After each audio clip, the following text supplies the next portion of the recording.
ಈಗ ಸದ್ಯದ present politics ಬಗ್ಗೆ ಮಾತನಾಡೋದ್ರೆ ಏನ್ ಅನ್ಸುತ್ತೆ?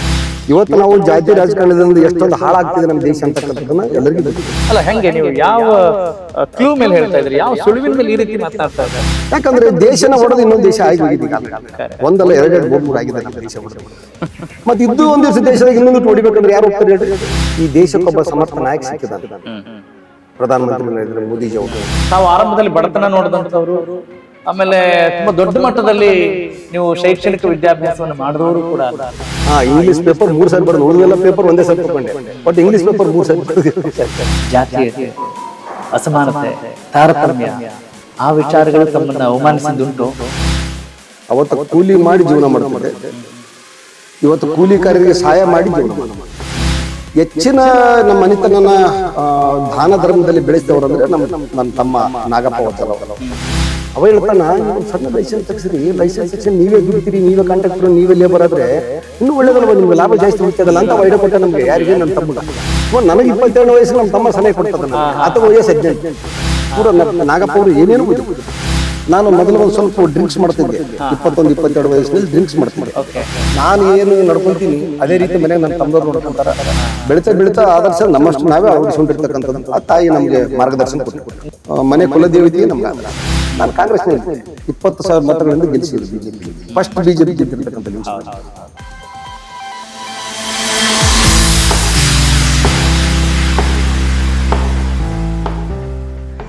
ಸ್ನೇಹಿತರೆ ನಮಸ್ಕಾರ. ಈ ಸಾಧನೆ ಅನ್ನೋ 3 ಅಕ್ಷರ ಸುಮ್ಮನೆ ಆಗೋ ಮಾತಲ್ಲ. ಈ ಸಾಧನೆಯ ಹಾದಿ ಕಲ್ಲು ಮುಳ್ಳು, ಏಳು ಬೀಳು, ಇಷ್ಟ ಕಷ್ಟಗಳ ರಹದಾರಿ. ಈ ದಾರಿಯಲ್ಲಿ ಸಾಗ್ಬೇಕು ಅಂದ್ರೆ ಬರೀ ಗಟ್ಟಿ ಕಾಲ್ಗಳಿದ್ರೆ ಸಾಕಾಗಲ್ಲ, ಗಟ್ಟಿ ಮನಸ್ಸು, ದೃಢವಾದ ಇಚ್ಛಾಶಕ್ತಿ ಇರಬೇಕಾಗತ್ತೆ. ಅಂತಹ ಇಚ್ಛಾಶಕ್ತಿ ಉಳ್ಳಂಥವರಿಗೆ ಸ್ಫೂರ್ತಿಯ ಸೆಲೆ ಆಗ್ಲಿ ಅಂತ ಹೇಳಿ ಈ ಕಾರ್ಯಕ್ರಮವನ್ನ ಅರ್ಪಿಸ್ತಾ ಇದ್ದೇವೆ. ನಮಸ್ಕಾರ, ನಾನು ನಿಮ್ಮ ರಾಘವ ಸೂರ್ಯ. ನಮ್ಮ ಜೊತೆಗಿದ್ದಾರೆ ಇವತ್ತು ಲಿಂಗಸಗೂರು ವಿಧಾನಸಭಾ ಕ್ಷೇತ್ರದ ಶಾಸಕರು ಶ್ರೀಯುತ ಮಾನಪ್ಪ ಡಿ ವಜ್ಜಲ್. ಅವರ ಹಿನ್ನೆಲೆ ಏನು, ಶಾಸಕರಾಗ್ಲಿಕ್ಕೆ ಅವ್ರಿಗಿದ್ದಂಥ ಮೌಲ್ಯಗಳೇನು, ಯಾವೆಲ್ಲ ಅವರ ಉದಾತ್ತ ಚಿಂತನೆಗಳಿಂದ ಜನರಿಗೆ ಅವರು ತುಂಬಾ ಹತ್ರ ಆದ್ರು, ಯಾಕಾಗಿ ಸಜ್ಜನ ರಾಜಕಾರಣಿ ಅನ್ನುವ ಹೆಸರು ಅವರಿಗಿದೆ, ಎಲ್ಲ ವಿಚಾರಗಳ ಅರಿಯೋಣ, ಮಂಥನ ಮಾಡೋಣ. Let's welcome Manappa D Vajjal sir. ನಮಸ್ಕಾರ, ಕಾರ್ಯಕ್ರಮಕ್ಕೆ ತುಂಬ ಹೃದಯದ ಸ್ವಾಗತ. ನಮಸ್ಕಾರ. ಹೇಗಿದ್ದೀರಿ ಸರ್? ಚೆನ್ನಾಗಿದ್ದೀನಿ. ಈಗ ಚೆನ್ನಾಗಿದ್ದೀರಿ. ಮಾನಪ್ಪ ಡಿ ವಜ್ಜಲ್ ಒಬ್ಬ ಶಾಸಕರಾಗಿ ತುಂಬಾ ಚೆನ್ನಾಗಿದ್ದಾರೋ, ಅಥವಾ ಅವರ ಒಂದು ಹಿನ್ನೆಲೆಯನ್ನು ಗಮನಿಸಿದಾಗ ಅಬ್ಬಾ ನಾನು ತುಂಬಾ ಸಾಧಿಸ್ಬಿಟ್ಟೆ ಅನ್ನುವ ಒಂದು ಭಾವನೆಯಲ್ಲಿ ಚೆನ್ನಾಗಿದ್ದಾರೋ? ನೋಡಿ, ಜೀವನದಲ್ಲಿ ಏನು ಬರ್ತೈತೆ ಅದನ್ನ ಅನುಭವಿಸ್ಬೇಕಾದದ್ದು ಮನುಷ್ಯನ ಕರ್ತವ್ಯ. ಅದು ಮೊದಲಿನ ಜೀವನ ಮತ್ತು ಈಗಿನ ಜೀವನ ಹೋಲಿಸಿದಾಗೆ ಸ್ವಲ್ಪ ಈಗ ಭಗವಂತ ಚೆನ್ನಾಗಿ ಕೊಟ್ಟಿದ್ದಾನೆ ನಮಗೆ, ನೆಮ್ಮದಿಯಿಂದ ಇದ್ದೀವಿ.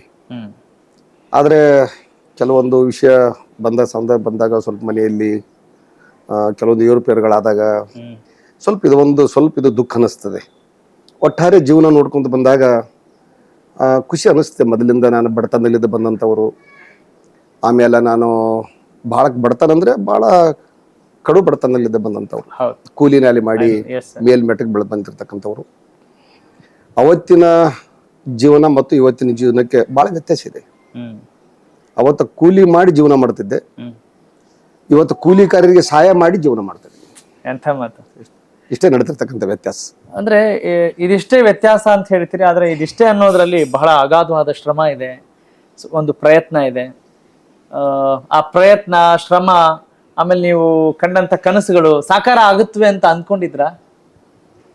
ಇದು ಯಾವುದೇ ನಾವು ಕನಸ್ಕೊಂಡಂತವರಲ್ಲ. ಪ್ರಯತ್ನ ಅಂತೂ ಬಹಳಷ್ಟು ಪ್ರಯತ್ನ ಮಾಡ್ತಾ ಇದೀವಿ. ಅವಾಗ ಯಾವುದೇ ನಮ್ಮ ಸಂದರ್ಭಗಳು ಬಂದಾಗ ಪ್ರಯತ್ನ ಮಾಡ್ಬೇಕಾದದ್ದು ಪ್ರತಿಯೊಬ್ಬ ಮನುಷ್ಯನ ಕರ್ತವ್ಯ. ಕರೆಕ್ಟ್. ಆ ರೀತಿ ನಾವು 3 ಜನ ಬ್ರದರ್, ನನಗಿಬ್ರು ತಮ್ಮಂದಿರು, ನಮ್ದು ಕೂಡಿದ ಕುಟುಂಬ, ದೊಡ್ಡ ಕುಟುಂಬ, ಕೂಡಿ ಜೀವನ ಮಾಡ್ತಕ್ಕಂಥ ಕುಟುಂಬದವ್ರು ನಾವು. ಇವತ್ತಿಗೂ ಯಾವುದೇ ವ್ಯತ್ಯಾಸ ಇಲ್ಲದೆ ಜೀವನವನ್ನ ನಡೆಸ್ತಾ ಇದೀವಿ. ಮನೆಯಲ್ಲಿ ಸಾಕಷ್ಟು ಮಕ್ಕಳದಾರ, ಮೊಮ್ಮಕ್ಕಳದಾರ, ಇಬ್ಬರು ತಮ್ಮಂದಿರು, ಇಬ್ಬರಲ್ಲಿ ಒಬ್ಬರು ಕಳ್ಕೊಂಡಿದ್ದೀವಿ, ಇನ್ನೊಬ್ಬ ತಮ್ಮ ಅದನ. ವ್ಯತ್ಯಾಸ ಡಿಫರೆಂಟ್ ಏನೂ ಇಲ್ಲ. ಬಟ್ ಟೋಟಲಿ ಒಟ್ಟಾರೆ ನೆಮ್ಮದಿ ಜೀವನ ಅಂತೂ ನಡೆಸ್ತಕ್ಕಂಥದಕ್ಕೆ ದೇವ್ರ ಶಕ್ತಿ ಕೊಟ್ಟಿದ್ದಾನೆ. ನಾನು ಏನು ಪ್ರಯತ್ನ ಮಾಡ್ತಾ ದೊಡ್ಡ ಉದ್ಯಮದಾರ ಆದೀವಿ, ಕಾಂಟ್ರಾಕ್ಟರ್ ಆದೀವಿ. ಕಾಂಟ್ರಾಕ್ಟರಿಂದ ಬಹಳಷ್ಟು ಜನರಿಗೆ ಸಹಾಯ ಸಹಕಾರ ಮಾಡಬೇಕು ಅಂತಕ್ಕಂಥದ್ದನ್ನ ಭಾವನೆ ಬಂತು. ಹೆಚ್ಚಿನ ನಮ್ಮ ಮನೆತನನ ದಾನ ಧರ್ಮದಲ್ಲಿ ಬೆಳೆಸಿದವರಂದ್ರೆ ನನ್ನ ತಮ್ಮ ನಾಗಪ್ಪ ವಜ್ಜಲ್ ಅವರು. ಬಹಳಷ್ಟು ಈ ಮಟ್ಟಕ್ಕೆ ಏನಾದರೂ ವಜ್ಜಲ್ ಕುಟುಂಬ ಇವತ್ತೇನಾದರೂ ದಾನ ಧರ್ಮದಲ್ಲಿ ಮುಂದಿದೆ ಅಂದ್ರೆ ಅದಕ್ಕೆ ನಾಗಪ್ಪ ವಜ್ಜಲ್ರೇ ಕಾರಣ. ಅಷ್ಟೊಂದು ದಾನ ಧರ್ಮ ಮಾಡಿದಂಥ ವ್ಯಕ್ತಿ. ಆ ಒಂದು ಒಳ್ಳೆತನದಿಂದನೇ ಜನ ನಮ್ಮನ್ನ ರಾಜಕೀಯಕ್ಕೆ ಕರ್ಕೊಂಡ್ಬಂದು ಈ ರಿಸರ್ವ್ ಕ್ಷೇತ್ರದಲ್ಲಿ 3 ಬಾರಿ ಶಾಸಕನಾಗಿ ಆಯ್ಕೆ ಮಾಡಿರ್ತಕ್ಕಂಥದ್ದು. ನಾವು ರಾಜಕೀಯ ಹಿಂದೆ ನಮ್ಮ ಅಜ್ಜ ಮುತ್ತೆ ಆಗ್ಲಿ ನಮ್ಮ ತಂದೆಯವರಾಗ್ಲಿ ಯಾವುದೇ ರಾಜಕಾರಣದಿಂದ ಬಂದಂಥವ್ರಲ್ಲ. ರಾಜಕಾರಣ ನಾವು 2004ರಿಂದ ಪ್ರವೇಶ ಮಾಡಿದಂಥವ್ರು. ಅದು ಜನರ ಒತ್ತಡ ಮೇರೆಗೆ. ರಾಜಕಾರಣ ಅನುಭವ ನಮ್ಗೆ ಇರ್ಲಿಲ್ಲ ಆ ಟೈಮಲ್ಲಿ. ಜನರ ಒತ್ತಡ ಮೇರೆಗೆ ನಾವು ರಾಜಕಾರಣ ಮಾಡಿದಂಥವ್ರು. ಬಂದ ಮೇಲೆ ಜನ ನನಗೆ 3 ಬಾರಿ ಶಾಸಕರಾಗಿ ಮಾಡಿದ್ರು. ಕ್ಷೇತ್ರದ ಅಭಿವೃದ್ಧಿಗಾಗಿ ಸಾಕಷ್ಟು ಕೆಲಸಗಳನ್ನು ಮಾಡಿದ್ದೀನಿ. ಜನಸೇವೆ ಮಾಡಿದ್ದೀನಿ, ದಾನ ಧರ್ಮಗಳು ಮಾಡಿದ್ದೀನಿ, ಮಠ ಮಾನ್ಯರಿಗೆ ಸಾಕಷ್ಟು ಮೂಲಭೂತ ಸೌಕರ್ಯಗಳನ್ನು ಒದಗಿಸಿಕೊಟ್ಟಿದ್ದೀನಿ. ಸುಮಾರು 142 ದೇವಸ್ಥಾನಗಳನ್ನು ಸ್ವಂತ ಖರ್ಚಲ್ಲಿ ಕಟ್ಟಿದವರು ನಮ್ಮ ತಮ್ಮ, ನಾವು, ನಮ್ಮ ಕುಟುಂಬ. ಸಾಕಷ್ಟು ಸಾಮೂಹಿಕ ವಿವಾಹ ಸುಮಾರು 600-ನಂತೆ 600, ಒಮ್ಮೆ 700, ಒಂದು 500, ಈ ರೀತಿ 2,500 ಕುಟುಂಬ ವಧುವರರಿಗೆ ಸಾಮೂಹಿಕ ಲಗ್ನವನ್ನ ಬಡವರಿಗೆ, ನಮ್ಮ ಮಕ್ಕಳ ಮದುವೆಯಲ್ಲಿ, ಮನೆ ಒಂದು ಪ್ರಾರಂಭೋತ್ಸವದ ಮನೆಯಲ್ಲಿ ಸಂದರ್ಭದಲ್ಲಿ ಈ ರೀತಿ ನಾನು ಸುಮಾರು 2,500 ಸಾಮೂಹಿಕ ಲಗ್ನ ಕೂಡ ಬಡವರಿಗಾಗಿ ಮಾಡಿಕೊಟ್ಟಿರ್ತಕ್ಕಂಥದ್ದು. ನಿಜ ಸರ್. ಅಂದ್ರೆ ನೀವು ಹೇಳ್ತಾ ಹೋದ್ರೆ ಆ ಲಿಸ್ಟ್ ತುಂಬಾ ದೊಡ್ಡದಿದೆ ಅನ್ನೋದನ್ನ ನಾನು ಬಲ್ಲೆ. ಸೇವಾ ಕಾರ್ಯ ಮಾಡಬೇಕು ಅಂತ ಹೇಳಿದ್ರೆ ಅಥವಾ ಮತ್ತಷ್ಟು ದಾನ ಧರ್ಮಗಳನ್ನು ಮಾಡಬೇಕು ಅಂತ ಹೇಳಿದ್ರೆ ಬರೀ ವಿದ್ಯಾಭ್ಯಾಸ ಅಥವಾ ದುಡ್ಡಿದ್ರೆ ಸಾಕಾಗಲ್ಲ ಅನ್ನೋ ಮಾತಿದೆ.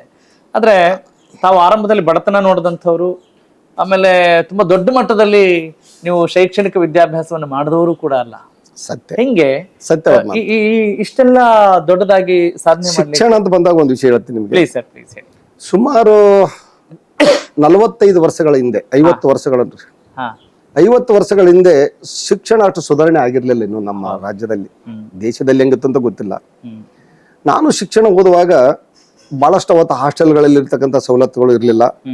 ನಮ್ಗೆ ಹಾಸ್ಟೆಲ್ಗಳು ಇರ್ಲಕ್ಕ ಯಾವ ಅವಕಾಶಗಳು ಸಿಗಲಿಲ್ಲ. ಬಹಳ ಬಡತನ ಅಂದ್ರೆ ಬಹಳ ಬಡತನ. ಅಂದ್ರೆ ಸ್ಕೂಲಿಗೆ ಹೋಗೋ ಮುಂದ ನಮ್ಗೆ ಹೋಗ್ಲಕ್ಕ ಊಟ ಕೂಡ ಇರ್ಲಿಲ್ಲ ನಮ್ಮ ಮನೇಲಿ. ನಾವು ಸ್ಕೂಲಿಗೆ ಹೋಗಾಗ ಊಟದಿಂದ ಒಂದು ಟಿಫಿನ್ ಬಾಕ್ಸ್ ಬುತ್ತಿ ಅಂತ ತಗೊಂಡು ಹೋಗ್ತಿದ್ವಿ. ಆ ಟೈಮಲ್ಲಿ ಅದು ಕೂಡ ನಮ್ಮಲ್ಲಿ ಏನಿಲ್ಲ. ಅದನ್ನ ಬಿಟ್ಟು ನಾವು ಸ್ಕೂಲಿಗೆ ಹೋಗ್ತಿದ್ದೆ. ಇರ್ಲಿಲ್ಲ ಊಟ ಮಾಡಕ್ ಪರಿಸ್ಥಿತಿನೇ ಮನೆಯಲ್ಲಿ. ಅಷ್ಟೊಂದು ಬಡತನದಾಗಿದ್ವಿ. ಕಡು ಬಡತನ.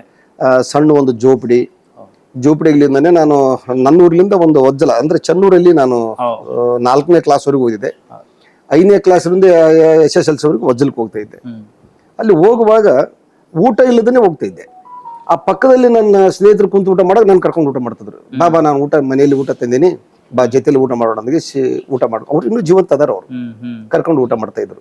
ಆಗ ಹೋಗಿ ಒಂದು SSLC ಮುಟ್ಬೇಕಾದ್ರೆ ಬಹಳ ಕಷ್ಟ ಅನಿಸ್ತು. SSLC ಹೋಗೋದ್ರೊಳಗ ಭಯಂಕರ ಬಡತನ, ಅದನ್ನ ತಾಳಕ್ಕಾಗ್ಲಿಲ್ಲ. ಆ ತಾಳ್ಮೆಯಿಂದಾಗಿ ನಮ್ಮ ತಾಯಿ ತಂದೆ ಇಲ್ಲ ಮಕ್ಕಳು ಇನ್ನು ಉಪವಾಸ ಆಯ್ತಾರ, ಇನ್ನು ಏನಾದ್ರು ಮಾಡಿ ಕೂಲಿನಲ್ಲಿ ಎಲ್ಲರೂ ಮಾಡ್ಕೊಂಡು ಬದುಕಬೇಕಾಗ್ತದೆ ಅಂತೇಳಿ ನಮ್ಮನ್ನ ಕೂಲಿ ಮಾಡ್ಲಕ್ಕ ಹಚ್ಚಿದ್ರು. ನಾವೆಲ್ಲರೂ ಕೂಲಿ ಮಾಡಕ, ಮಕ್ಕಳು ಕೈಗೆ ಬಂದರೆಲ್ಲ ಕೂಲಿ ಮಾಡಕತ್ತಿದಾಗ ಒಂದ್ ಸ್ವಲ್ಪ ಹಸಿವಿಂದ ಜರ ಹೊರಗಡೆ ಬಂದಂಗಾಯ್ತು ನಮಗೆ. ಅಂದ್ರೆ ದಿನಲೂ 2 ಹೊತ್ತು 3 ಹೊತ್ತು ಊಟ ಸಿಗಕ್ಕೆ ಪ್ರಾರಂಭ ಆಯ್ತು. ಮೊದಲು ಒಂದೇ ಹೊತ್ತು ಊಟ ಮಾಡ್ತಿದ್ವಿ. ಈ ರೀತಿ ಬಡತನದಲ್ಲಿ ಜೀವನ ಮಾಡಿ ಬಂದಂತವ್ರು. ಇವತ್ತು ಭಗವಂತ ಯಾರೇ ಬಡವರು ಬಂದ್ರೆ ಕಿವಿಲಿ ಕೇಳ್ತಾ ಇರಲ್ಲ. ದಾನ ಧರ್ಮ ಮಾಡ್ತಕ್ಕಂಥದ್ದು, ಹಶ್ಕೊಂಡು ಬಂದಂತ ಬಡವರಿಗೆ ಊಟ ಆಗ್ತಕ್ಕಂಥದ್ದು, ಯಾವುದೇ ಬಡವರು ಮದುವೆ ಅಂತ ಬಂದಾಗ ಮದುವೆಗೆ ಸಹಾಯ ಸಹಕಾರ ಮಾಡ್ತಕ್ಕಂಥದ್ದು, ಆಸ್ಪತ್ರೆಗಳಂತ ಬಂದಾಗ ಆಸ್ಪತ್ರೆಗಳಿಗೆ ಕೂಡ ಸಹಾಯ ಸಹಕಾರ ಮಾಡ್ತಕ್ಕಂಥವ್ರು ನನ್ನ ತಮ್ಮಂದಿರು ಅದಕ್ಕಂತೆ ಕೊಡ್ತಿದ್ರಿ. ನಾನು ಶಾಸಕನಾದ ಮೇಲೆ ನಾಗಪ್ಪ ವಜ್ಜಲ್ರು ಮನೆಯಲ್ಲಿ ಕುಂತಾರಂದ್ರೆ, ಯಾರೇ ಬಂದು ಒಂದು ಕಷ್ಟ ಹೇಳ್ಕೊಂತಾರಂದ್ರೆ ಅವ್ರಿಗೆಲ್ಲ ಸಹಾಯ ಮಾಡ್ತಕ್ಕಂಥವ್ರೆ ನಾಗಪ್ಪ ವಜ್ಜಲ್ರು. Yes sir. ಒಂದು ಅವಿಭಕ್ತ ಕುಟುಂಬದಲ್ಲಿ ತಾವು ಬೆಳೆದಿದ್ದೀರಿ. ಬಡತನ ಅಂತ ಹೇಳಿದ ತಕ್ಷಣ ನೀವು ಕರೆಗೆ ನೀರು ಹಾಕ್ತೀರಿ ಅಂಥವ್ರು ಯಾರೇ ಬಂದ್ರು ಕೂಡ, ನಿರ್ಗತಿಕರಾಗಿರ್ಬೋದು ಅಥವಾ ಕಷ್ಟದಲ್ಲಿರೋರಿಗೆ. ಅಂದ್ರೆ ಅವ್ರನ್ನ ನೋಡಿದಾಗೆಲ್ಲ ನಿಮ್ಮ ಹಳೆ ನೆನಪುಗಳೆಲ್ಲ ಕಾಡ್ತಾ ಇರ್ತವ ನಿಮ್ಗೆ? ಕಾಡುತ್ತವ? ಆ ನೆನಪು ನಾವು ಯಾವತ್ತೂ ನೆನ್ಸ್ಕೊಂತೀವಿ. ಅದನ್ನ ನಾನು ಎಲ್ಲಿಯಾದ್ರೂ ಈ ರಾಜಕಾರಣದ ಭಾಷಣ ಇರ್ಲಿ, ಧಾರ್ಮಿಕ ಕಾರ್ಯಕ್ರಮದಲ್ಲಿ ಇದನ್ನೆಲ್ಲ ನೆನ್ಸ್ಕೊಂತೀನಿ ನಾನು. ಈ ಒಂದು ಮತ್ತೆ ಸ್ಕೂಲ್ ಕಾರ್ಯಕ್ರಮ ನಡೆದಿರ್ತಾವ, ಕಾಲೇಜುಗಳಲ್ಲಿ ಕಾರ್ಯಕ್ರಮ ನಡೆದಿರ್ತಾವ, ಅವೆಲ್ಲ ವಿದ್ಯಾರ್ಥಿಗಳಿದ್ರೆ ಇದು ನೋಡ್ಕೊಂತೀನಿ ನಾನು ಸ್ಕೂಲ್ ಶಿಕ್ಷಣದಿಂದ ವಂಚಿತರಾಗಿದ್ದೀನಿ. ಯಾವ ಕಾರಣಕ್ಕೂ ನೀವು ಶಿಕ್ಷಣದಿಂದ ವಂಚಿತರಾಗಬೇಡಿ. ಅವತ್ತು ನನಗೆ ಬಡತನ ಇತ್ತು, ಸರ್ಕಾರದಲ್ಲಿ ಯಾವ ಸವಲತ್ತುಗಳು ಇರಲಿಲ್ಲ, ಅವತ್ತು ನಾನು ವಂಚಿತ ಆಗಿದ್ದೀನಿ. ಈಗ ಸರ್ಕಾರ ಎಲ್ಲ ಸವಲತ್ತು ಕೊಡ್ತಾ ಇದೆ ನಿಮ್ಗೆ. ಇದನ್ನ ನೀವು ದುರುಪಯೋಗ ಮಾಡ್ಕೋಬೇಡಿ, ಉಪಯೋಗ ಮಾಡ್ಕೊಡ್ರಿ. ಸರ್ಕಾರದ ಸವಲತ್ತು ಜೊತೆಯಲ್ಲಿ ನಿಮ್ ಶಿಕ್ಷಣವನ್ನು ಮುಂದುವರಿಸಿ ತಂದೆ ತಾಯಿ ಎಲ್ಲ ಗೌರವವನ್ನು ಕಾಪಾಡಿಕೊಂಡು ಅವ್ರು ಏನು ಆಸೆ ಇಟ್ಕೊಂಡಿದ್ರೆ ಅವ್ರ ಆಸೆ ಈಡತಕ್ಕಂಥ ವ್ಯವಸ್ಥೆ ನೀವು ಮಾಡಿಕೊಡ್ರಿ ಅಂತಕ್ಕಂಥದ್ದನ್ನ ಪದೇ ಪದೇ ನಾವು ಕಾಲೇಜಿನಲ್ಲಿ ಹೋದಾಗ ಸ್ಕೂಲ್ ಹೋದಾಗ ಮಕ್ಕಳಿಗೆ ಒಂದು ಆ ಭಾಷಣದಲ್ಲೇನೆ ಈ ವಿಷಯ ಹೇಳ್ಬಿಡ್ತೀನಿ ನಾನು ಈಗಲೂ. ನಿಜ ಸರ್. ಈಗ ಕಷ್ಟ ಅಂತ ಹೇಳಿದ್ರೆ ಬರೀ ಬಡತನ ಅನ್ನೋದು ಒಂದೇ ಆಗಿರೋಲ್ಲ. ಬಡತನದ ಬೇಗೆಯ ಜೊತೆಗೆ ಇವತ್ತಿನ ಸಮಾಜದ ವ್ಯವಸ್ಥೆಯನ್ನು ಗಮನಿಸಿದಾಗ ಜಾತೀಯತೆ, ಅಸಮಾನತೆ, ತಾರತಮ್ಯ ಆ ವಿಚಾರಗಳು ತಮ್ಮನ್ನ ಅವಮಾನಿಸಿದ್ದುಂಟು? ಅದು ಸಾಕಷ್ಟು ಅನುಭವಿಸಿದ್ದೀನಿ. ಹೇಳ್ಕೊಳ್ಳೋದ್ರಲ್ಲಿಂದ ಅದೇನೀಗ ನನಗೇನಷ್ಟು ಇದು ಅನ್ಸಲ್ಲ. ಅಲ್ಲ, ಬೇರೆಯವರಿಗೆ ಮಾರ್ಗದರ್ಶನ ಆಗ್ಬೋದು ಅಥವಾ ಅದನ್ನ ಅಂಥದ್ದನ್ನ ಹೇಗೆ ಮೆಟ್ಟಿ ಸಾಕಷ್ಟು ಅನುಭವಿಸಿದ್ದೀನಿ. ನಾ ಚಿಕ್ಕವನಿರೋದಾಗ ಕೂಡ ಅಲ್ಲಿಂದ ಬಹಳಷ್ಟು ಜಾತಿ ನಿಂದನೆ ಆಗಿದೆ. ಬಹಳಷ್ಟು ಕಾರ್ಯಕ್ರಮಗಳಲ್ಲಿ ಹೋದಾಗ ಸ್ವಲ್ಪ ತಳ ಜಾತ್ರೆ ಅಂತಕ್ಕಂಥದ್ದು ಅವತ್ತಿನ್ನೂ ಜಾಸ್ತಿ ಇತ್ತು. ಇವತ್ತೆಲ್ಲ ಅದು ಬಾಬಾ ಸಾಹೇಬ್ ಅಂಬೇಡ್ಕರ್ ಅವರು ಏನು ನಮ್ಗೆ ಕೊಟ್ಟಂತ ಸಂವಿಧಾನವನ್ನ ಇತ್ತೀಚೆಗೆ ನಮಗೂ ತಿಳುವಳಿಕೆ ಆದ್ಮೇಲೆ ನಾವು ಸ್ವಲ್ಪ ದೊಡ್ಡವರಾದ್ಮೇಲೆ ಅದನ್ನು ಸರಿಯಾಗಿ ಅರ್ಥ ಮಾಡ್ಕೊಂಡು ಈ ಬರ್ತಕ್ ಬಂದಂತ ಕಾನೂನುಗಳನ್ನೆಲ್ಲಾನು ನಾವು ಪಾಲನೆ ಮಾಡ್ಕೊಂಡು ಈಗ ಅಷ್ಟೇನು ಕಡಿಮೆ ಆಗಿದೆ. ಮೊದಲಿಗೆ ಈಗ ಬಹಳಷ್ಟು ವ್ಯತ್ಯಾಸಗಳನ್ನು ಕಾಣ್ತೀವಿ. ಹಳ್ಳಿಗಳಲ್ಲಿ ಹೋದಾಗ ಅವಾಗ ಕಪ್ಪುಗಳು ಹೊರಗಿಡ್ತಿದ್ರು. ಇವತ್ತ ಆ ಭಾವನೆ ಇಲ್ಲಿ ಇಲ್ಲ. ಎಲ್ಲರೂ ಹೋಗಿ ಸರಿಸಮಾನವಾಗಿ ಕುಂತು ಟೀ ಕುಡಿದು ಬರ್ತಕ್ಕಂಥ ವ್ಯವಸ್ಥೆ ಇವತ್ತಿಗೂ ಆಗ್ತಾ ಇದೆ. ಸಿಟಿಯಲ್ಲಿ ಇದು ಯಾವುದಿಲ್ಲ, ಓನ್ಲಿ ಹಳ್ಳಿಗಳಲ್ಲಿ ಇರ್ತಕ್ಕಂಥದ್ದು. ಅದು ಈಗೆಲ್ಲ ಅದೆಲ್ಲ ನಿರ್ಮೂಲನೆ ಆಗಿದೆ. ಈಗ ಅದಂತ ಯಾವುದು ಅಷ್ಟೊಂದು ತೊಂದರೆ ಅಂತಕ್ಕಂಥದ್ದು ಏನು ಭಾವನೆ ಈಗೇನಿಲ್ಲ. ಅನುಭವಿಸಿದ್ದು ಸಾಕಷ್ಟು ಇದೆ. ನಿಜ. ಜಾತಿ ನಿಂದನೆ ಅನುಭವಿಸಿದಾಗ ಅಯ್ಯೋ ಬಡತನನೇ ಪರವಾಗಿಲ್ಲಪ್ಪ, ಬಡತನವನ್ನು ಸಹಿಸ್ಕೊಳ್ಬೋದು, ಆದ್ರೆ ನಮ್ಗೆ ಅಗೌರವ, ತಾರತಮ್ಯ ಮಾಡೋದನ್ನ ಸಹಿಸ್ಕೊಳಕ್ ಆಗಲ್ಲ ಅನ್ನೋದು ಮಾತಿರುತ್ತೆ. ಆ ಕ್ಷಣದಲ್ಲಿ ನೀವೇನೇ ನಿರ್ಧಾರ ತಗೊಳ್ತಾ ಇದ್ರಿ ನಿಮ್ಗೆ ಅವಮಾನ ಆದಾಗ? ಮುಂದೆ ಏನಾದ್ರೂ ನಾನು ಇಂಥದಕ್ಕೆ ಪರಿಹಾರ ಕಂಡ್ಕೊಳ್ಬೇಕು, ಮಾರ್ಗದರ್ಶನ ಮಾಡ್ಬೇಕು ಅನ್ನೋ ಭಾವನೆಗಳು ಬಂದಿದ್ದುಂಟು? ಇಲ್ಲ, ಅವಾಗಿನ್ನೂ ನಾನು ಚಿಕ್ಕವನು. ಆತರ ಯಾವ್ಯಾವ ಭಾವನೆಗಳು ನನ್ನಲ್ಲಿ ಇರ್ಲಿಲ್ಲ. ಯಾಕಂದ್ರೆ ನಾನು ಇನ್ನೂ ಅವನಿಗೆ ನನಗೆ 20 ವರ್ಷನೂ ಆಗಿರ್ಲಿಲ್ಲ. ಆ ಸಂದರ್ಭದಲ್ಲಿ ನಾನು ಹಳ್ಳಿಯಲ್ಲಿ ಜೀವನ ಮಾಡ್ತಾ ಇದ್ದೆ. ಅದು ಏನೇ ಬಂದ್ರು ಕೂಡ ನಾನು ತಲೆ ಬಗ್ಸ್ಕೊಂಡು ಹೋಗ್ತಿದ್ದೀವಿ. ಯಾಕಂದ್ರೆ ನಾವು ಒಂದು ಜೋಪಡಿ ಮನೆಯಲ್ಲಿ ಜೀವನ ಮಾಡ್ತಕ್ಕಂಥವ್ರು. ಇದು ಯಾವುದೇ ನಾವು ಎತ್ತಿ ತೋರಿಸ್ತಕ್ಕಂಥದ್ದಾಗ್ಲಿ, ಇನ್ನೊಬ್ಬರಿಗೆ ಹೋಗಿ ಟೀಕೆ ಮಾಡಿ ಯಾಕೆ ನಮಗೆ ಈ ರೀತಿ ಮಾಡ್ತಾರೆ ಅಂತಕ್ಕಂಥದ್ದನ್ನ ಆ ಮಟ್ಟದಲ್ಲಿ ನಾವು ಬೆಳೆದಿರ್ಲಿಲ್ಲ. ಹೀಗಾಗಿ ಸುಮ್ಮನೆ ಹೋಗ್ತಾ ಇದ್ದೀವಿ. ಇತ್ತೀಚೆಗೆ ನಾವು ಬೆಳವಣಿಗೆ ಕಂಡಾಗ ಭಗವಂತ ಆ ತಾಯಿ, ನಮ್ಮ ಕುಲದೇವತಿ ವೀರನಾಗಮ್ಮ ತಾಯಿ ಆಶೀರ್ವಾದದಿಂದ ಬೆಳೆದು ಬಂದ ಮೇಲೆ ಯಾರು ನಮ್ಮನ್ನ ಆ ರೀತಿ ನೋಡ್ತಾ ಇಲ್ಲ. ಈಗ ಎಲ್ಲರೂ ಸರಿಸಾಮಾನ್ಯರ ಜೊತೆಯಲ್ಲೇನೆ ಈಗ ನಾವು ನಮ್ಮನ್ನು ಕಾಣ್ತಿದಾರೆ.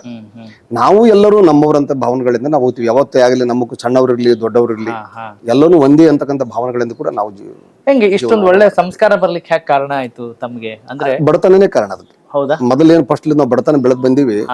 ನಮ್ಮ ತಂದೆ ತಾಯಿ ಪಡ್ತಕ್ಕಂಥ ಕಷ್ಟ, ಕೂಲಿನಲ್ಲಿ ಮಾಡಿ ನಮ್ಮನ್ನ ಬದುಕಿಸಿರ್ತಕ್ಕಂಥದ್ದು, SSLC ವರೆಗೂ ಓದಿಸಿರ್ತಕ್ಕಂಥದ್ದು, ಅದೆಲ್ಲ ನೆನಪಿಸ್ಕೊಂಡು ಇವತ್ತು ನಾವು ಏನು ಭಗವಂತ ಕೊಟ್ಟಾನ ಅದರಲ್ಲಿ ನಾವು ದಾನ ಧರ್ಮ ಮಾಡಬೇಕು ಅಂತಕ್ಕಂಥ ಭಾವನೆಗಳಿಂದ ಇದನ್ನೆಲ್ಲ ಅಳವಡಿಸ್ಕೊಂಡಿದ್ದೀವಿ. ಒಳ್ಳೇದನ್ನ ಯಾವ ರೀತಿ ಅಳವಡಿಸ್ಕೊಂಡಿದ್ದೀವಿ ಅಂದ್ರೆ ಬರೇ ಎಲ್ಲಿ ತಾತ್ಕಾಲಿಕ ಎಲ್ಲ ಭಾಷಣ ಮಾಡಲಿ ಮಾತಾಡ್ಬಿಡತಕ್ಕಂಥದ್ದು, ಯಾರೋ 4 ಮಂದಿ ಎದುರಿಗೆ ಗಿಮಿಕ್ ಮಾಡ್ತಕ್ಕಂಥದ್ದಿಲ್ಲ. ಅದು ಶಾಶ್ವತ ನಿಜ ಜೀವನದಲ್ಲಿ ಏನಿದೆಯೋ ಅದನ್ನ ಓಪನ್ ಆಗಿ ಸಾವಿರಾರು ಜನ ಕುಂತಲ್ಲಿ ನಾನು ಓಪನ್ ಆಗಿ ಭಾಷಣದಲ್ಲಿ ಮಾತಾಡ್ತೇನೆ. ಯಾರು ಸರ್ ತಮಗೆ ಆದರ್ಶ? ಯಾರು ಯಾರನ್ನಾದ್ರೂ ಆದರ್ಶವನ್ನಾಗಿರಿಸ್ಕೊಂಡು ಅಥವಾ ರೋಲ್ ಮಾಡೆಲ್ ಅಂತ ಅನ್ಕೊಂಡು ನೀವು ಬಂದ್ರ ಈ ತರ ಆಗ್ಬೇಕು ಅಂತ? ನಮ್ಮ ಮನೆ ಕುಲದೇವತೆಯೇ ನಮ್ಗೆ ಆದರ್ಶ.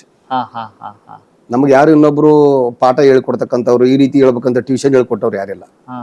ಏನ್ ನಮ್ ಕುಲದೇವತಿ ನಮ್ಗೇನು ಆಶೀರ್ವಾದದಿಂದ ನಾವೇನು ಬೆಳಿತಿದೀವಿ, ಬೆಳಿತಾ ಆದರ್ಶ ನಮ್ಮಷ್ಟು ನಾವೇ ಅಳವಡಿಸ್ಕೊಂಡಿರ್ತಕ್ಕಂಥದ್ದು. ಆ ತಾಯಿ ನಮ್ಗೆ ಮಾರ್ಗದರ್ಶನ ಕೊಟ್ಟಿರ್ತಕ್ಕಂಥ. ನಿಮ್ ಮಾತುಗಳನ್ನ ಕೇಳ್ತಾ ಇದ್ರೆ ಲೈಫ್ ಇಸ್ ಟೀಚರ್ ಅಂತ ಅನ್ಸುತ್ತೆ. ನಮ್ಮಷ್ಟು ನಾವೇ ಸುಧಾರಣೆ ಮಾಡ್ಕೊಳ್ತಕ್ಕಂಥದ್ದು. ಇನ್ನೊಬ್ಬರನ್ನ ಕೇಳಿ ಪಡ್ಕೊಳ್ಳೋದೇ ಬೇರೆ, ನಮ್ಮಷ್ಟು ನಾವು ಅರಿತುಕೊಂಡು ನಡೆಯುವುದೇ ಜೀವನ ಬೇರೆ. ಇದು ನಿಜವಾದ ಜೀವನ. ಓಕೆ. ಈಗ ಜನರ ಒತ್ತಾಸೆ ಇದ್ದೇ ಇರುತ್ತೆ, ಆದ್ರೆ ರಾಜಕಾರಣಕ್ಕೆ ಧುಮುಕುವಾಗ ಏನೆಲ್ಲ ಅನ್ಕೊಂಡಿದ್ರಿ ತಾವು? ರಾಜಕಾರಣ ಧುಮುಕುವಾಗ ನಾನೇ ರಾಜಕಾರಣಿ ಆಗ್ಬೇಕಂತ ನನ್ನ ಭಾವನೆ ಇರ್ಲಿಲ್ಲ. ಆದ್ರೆ ಜನ ಬಹಳ ಒತ್ತಡ ಹಾಕಿದ್ರು ನನಗೆ. ನೀವು ರಾಜಕಾರಣಕ್ಕೆ ಬರಬೇಕು, ನಿಮ್ ಶಾಸಕರನ್ನ ಮಾಡ್ತೀವಿ, ನೀವು ಬನ್ನಿ, ನೀವು ಯಾಕೆ ನೀವು ಬರಬಾರ್ದು ಅಂತಕ್ಕಂಥದ್ದು ಒತ್ತಡ ಹಾಕಿದ್ರು. ಮೊದಲು 2004ರಲ್ಲಿ ದೇವದುರ್ಗದಲ್ಲಿ ಚುನಾವಣೆ ನಡೀತು. ದೇವದುರ್ಗ ರಿಸರ್ವೇಶನ್ ಇತ್ತವ. ಅಲ್ಲಿ ಹೋಗಿ ನಾನು JDU ಇತ್ತು ಅವಾಗ. JDU ಟಿಕೆಟ್ ಕೇಳಿದೆ, ಸಿಗಲಿಲ್ಲ. ಜನ ಅಲ್ಲಿ ಇಂಡಿಪೆಂಡೆಂಟ್ ನಿಲ್ಲಬೇಕು ನೀವು ಅಂತ ಇಂಡಿಪೆಂಡೆಂಟ್ ನಿಲ್ಲಿಸಿದ್ರು. ಆದ್ರೂ ಸಾಕಷ್ಟು ನನಗೆ ಆಶೀರ್ವಾದ ಮಾಡಿದ್ರು. ಸುಮಾರು ಒಂದು 24,000 ಓಟನ್ನು ಕೊಟ್ಟರಲ್ಲಿ. ಅಂದ್ರೆ 2ನೇ ಸ್ಥಾನಕ್ಕೆ ಬಂದೆ ನಾನು. ಇಂಡಿಪೆಂಡೆಂಟ್ ಆದ್ರೂ ಕೂಡ 2ನೇ ಸ್ಥಾನದಲ್ಲಿದ್ದೆ. ಅದಾಯ್ತು, ಸೋತರು ಕೂಡ ನಾವೇನು ಕುಗ್ಲಿಲ್ಲ. ಸೋತೀವಿ ಅಂತ ಏನು ಮನ್ಸಿಗೆ ಏನು ಅಂತ ನೋವು ಮಾಡ್ಕೊಳಕ್ ಹೋಗ್ಲಿಲ್ಲ. ಆಯ್ತು, ಜನ ಕರೆದಿದ್ರು, ನಾವು ಹೋಗಿದ್ವಿ, ಚುನಾವಣೆ ಮಾಡಿದ್ವಿ, ನಿಂತೀವಿ. ಆಯ್ತು, ಸೋಲೆ ಏನ್ ಮಾಡಕ್ಕಾಗಲ್ಲ ಅಂತ ಮತ್ತೆ ನಾನು ಬಿಸ್ನೆಸ್ ಕಂಟಿನ್ಯೂ ಮಾಡ್ಕೊಂಡೆ.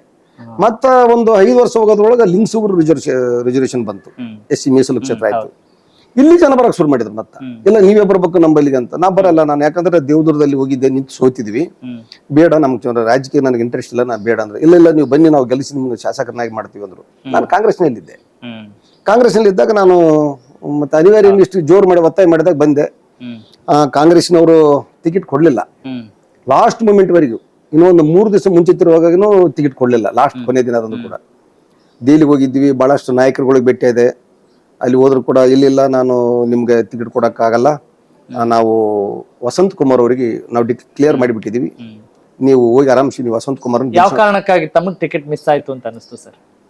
ಅಲ್ಲಿ ಪ್ರಬಲವಾದಂತ ನಾಯಕರುಗಳು ಅವರವರು ಶಿಷ್ಯರಿಗೆ ಅಥವಾ ನಿಮ್ಮ ಬೆಳವಣಿಗೆಗೆ ಪೂರಕವಾಗಿ ಯಾರು ಸಪೋರ್ಟ್ ಮಾಡ್ತಿರ್ಲಿಲ್ಲ ಅಂತ ಅಂದ್ರೆ ಅಷ್ಟೊಂದು ಸಪೋರ್ಟ್ ಇರಲಿಲ್ಲ ನನಗೆ. ಅಲ್ಲ, ನಿಮ್ಮ ಬೆಳವಣಿಗೆನೆ ಟಿಕೆಟ್ ಮಿಸ್ ಆಗ್ಲಿಕ್ಕೆ ಏನಾದ್ರು ಕಾರಣ ಆಯ್ತಾ ಅಲ್ಲಿ? ಹೌದು, ಇನ್ನು ನಾನು ರಾಜಕೀಯದಲ್ಲಿ ಅಷ್ಟೊಂದು ಗಾಡ್ ಫಾದರ್ಗಳು ಇವರು, ಇಂಥವ್ರ ಬಳಿಗೆ ಹೋಗ್ಬೇಕು, ಇವ್ರ ಬಳಿ ಇದು ಮಾಡ್ಬೇಕನ್ನೋ ಅನುಭವ ನನಗೆ ಇರ್ಲಿಲ್ಲ. ಒಟ್ಟಾರೆ ಅವತ್ತ ಸಂಸದರಾದಂತ ವೆಂಕಟೇಶ್ ನಾಯ್ಕರು ಇದ್ರು ಇಲ್ಲಿ ನಮ್ಮ ಕ್ಷೇತ್ರದ ವೆಂಕಟೇಶ್ ನಾಯ್ಕರು, ನಮ್ಮ ರಾಯಚೂರು ಕ್ಷೇತ್ರಕ್ಕೆ. ಅವರೊಂದು ಮಾತು ಕೊಟ್ಟಿದ್ರು, ಇಲ್ಲ ನೀವು ಲಿಂಗಸೂರಿಗೆ ನಾನು ಟಿಕೆಟ್ ಕೊಡಿಸ್ತೀನಿ ನಿಲ್ಲ ಅಂತ ನನಗೆ ಮಾತು ಕೊಟ್ಟಿದ್ರು. ನಾನು ಅವ್ರದೇ ಅವರೇ ಗುರುಗಳಿದ್ದಂಗೆ ಆ ಸಂದರ್ಭದಲ್ಲಿ ನನಗೆ. ಅವತ್ತು ಅವ್ರಿಗೂ ಕೈ ಮೀರಿ ಹೋಯ್ತು. ಹೋದ ಕಾಲಕ್ಕೆ ನಾನು ರಿಟರ್ನ್ ಬೆಂಗಳೂರಿಗೆ ಬಂದೆ. ಆಯ್ತು ಟಿಕೆಟ್ ಮಿಸ್ ಆಯ್ತಲ್ಲ ಅಂತ ಬಂದು ಏರ್ಪೋರ್ಟ್, ಅವತ್ತು ಓಲ್ಡ್ ಏರ್ಪೋರ್ಟ್ ಇತ್ತು, ಏರ್ಪೋರ್ಟ್ ಇಳಿದಿದ್ದೆ. ಬಿಜೆಪಿ ಒಬ್ಬ ಲೀಡರ್ ನನಗೆ ಫೋನ್ ಮಾಡಿದ, ಮನೋಹರ್ ಮಸ್ಕಿ ಅಂತ ಹೇಳಿ ನನಗೆ ಫೋನ್ ಮಾಡಿದ್ರು. ಫೋನ್ ಅದೇ ಏರ್ಪೋರ್ಟ್ ನಾಗ ಇಳಿತಾ ಇದ್ದೆ, ಫೋನ್ ಮಾಡಿದ್ರು. ಫೋನ್ ಮಾಡಿ ಎಲ್ಲಿದ್ರಿ ಮನಪುರ ಅಂತ ಕೇಳಿದ್ರು. ಇಲ್ಲರೂ ಏರ್ಪೋರ್ಟ್ ಅಲ್ಲಿ ಬಂದು ಜಸ್ಟ್ ಬಂದು ಇಳಿದಿನಿ ಅಂತ, ಅರ್ಜೆಂಟ್ ಬರ್ಬೇಕು, ನೀವು ನಿಮ್ ಕೂಡ ಮಾತಾಡ್ಬೇಕಾಗ್ಯದ ಅಂದ್ರು. ಆಯ್ತು ಸರ್, ಎಲ್ಲಿಗೆ ಬರ್ಲಿ ಹೇಳ್ರಿ ಅಂತಂದೆ. ಬಂದು ಅಲ್ಲಿ ಬೆಂಗಳೂರಲ್ಲಿ ಸಿಕ್ಕರು, ಮಾತಾಡಿದ್ರು.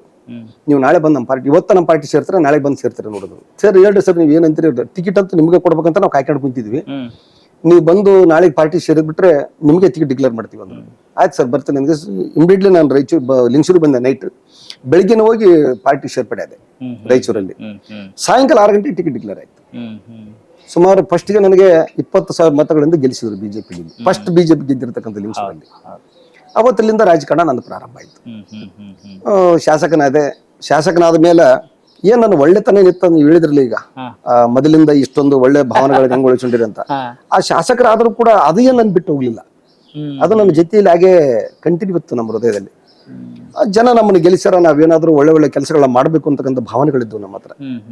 ನಂದವಡಿಗೆ ಏತ ನೀರಾವರಿ ಮಾಡಿದೆ, ರಸ್ತೆಗಳು ಮಾಡಿದೆ, ಕುಡಿ ನೀರಿನ ಯೋಜನೆಗಳು ಮಾಡಿದೆ, ಸಿಸಿ ರಸ್ತೆಗಳು ಮಾಡಿದೆ. ಸಿಟಿಯಲ್ಲಿ ರಸ್ತೆಗಳನ್ನದಿರಲ್ಲ, ರಸ್ತೆ ಇವತ್ತಿಗೂ ಸಿಸಿ ರಸ್ತೆಗಳು ಹಾಕಿರ್ತಕ್ಕಂಥ ಇತಿಹಾಸ ಇದೆ. ಈ ರೀತಿ ಎಲ್ಲಾ ಕೆಲಸಗಳು ಮಾಡೋದ್ರಿಂದ ಜನ ಏನ್ ಮಾಡಿದ್ರು, ಒಳ್ಳೆ ಕೆಲಸಗಾರ ಸಿಕ್ಕನಪ್ಪ ನಮ್ಗ. ರಿಸರ್ವ್ ಕ್ಷೇತ್ರದಾಗ ಯಾರ ಮೇಲೆ ಒಬ್ಬರು ಅಟ್ರಾಸಿಟಿ ಆಗಲಾರ್ದಾಗ ನೋಡ್ಕೊಂಡೆ. ಯಾವುದೇ ಕೇಸ್ ಪೊಲಿಟಿಷಿಯನ್ಗಳಿಗೆ ಬಂದಾಗ ಕೇಸ್ಗಳು ಪೊಲಿಟಿಷಿಯನ್ ಹೋಗಲಾರ್ದಂತಂದಿದ್ರೆ ವ್ಯವಸ್ಥೆ ಮಾಡ್ಕೊಂಡು ನನ್ನ ಮೇಲೆ ನ್ಯಾಯ ಮಾಡಿ ಬಗೆಹರಿಸಿ ಮನೆ ಕಳಿಸ್ತಿದ್ದೆ. ಯಾಕಂದ್ರೆ ಕೋರ್ಟು ಕಚೇರಿ ತಿರುಗಬೇಡ್ರಿ, ನಿಮ್ಮ ಮನೆ ನಿಮ್ ಆಸ್ತಿಗಳು ಹಾಳು ಮಾಡ್ಕೊಂತೀರಿ, ಏನಿದ್ರು ಅಲ್ಲೇ ಇರ್ರಪ್ಪ, ಜೀವನದಲ್ಲಿ ಏನು ನೀವು ಕಟ್ಕೊಂಡು ಹೋಗಲ್ಲ, ನೀವ್ ಏನೇ ಮಾಡಿದ್ರು ಕೂಡ ಅದನ್ನೆಲ್ಲ ಇಲ್ಲೇ ಬಿಟ್ಟು ಹೋಗ್ತೀರಿ, ಇರೋವರೆಗೂ ಎಲ್ಲರೂ ಸ್ನೇಹಿತರಾಗಿರ್ರಿ, ನಗನಗ್ತಾ ಇರ್ರಿ ಅಂತಕ್ಕಂಥ ಒಂದು ಸಂದೇಶ ಕೊಡ್ತಿದ್ದೆ ಅವ್ರಿಗೆಲ್ಲ ಬಂದವರಿಗೆಲ್ಲ. ಅದೆಲ್ಲರೂ ಅವ್ರು ಖುಷಿಯಾಗಿ ಏನಪ್ಪಾ ಯಾರೂ ಪರವಾಗಿ ಹೇಳಿಲ್ಲ, ಇದ್ದಕ್ಕಿದ್ದ ಸತ್ಯವಾಗಿ ಹೇಳ್ತಾರಲ್ಲ ಅಂತಕ್ಕಂಥ ಜನರಲ್ಲಿ ಇವತ್ತಿಗೂ ಇದೆ. ಯಾರು ನಮ್ಮ ಬಿಜೆಪಿ ಕಾಂಗ್ರೆಸ್ನವರು ಯಾರೇ ಬರಲಿ, ಆದ್ರೆ ನ್ಯಾಯಯುತವಾಗಿ ನ್ಯಾಯ ಮಾಡ್ತಕ್ಕಂಥ ನನ್ನ ಧರ್ಮ ಅದು.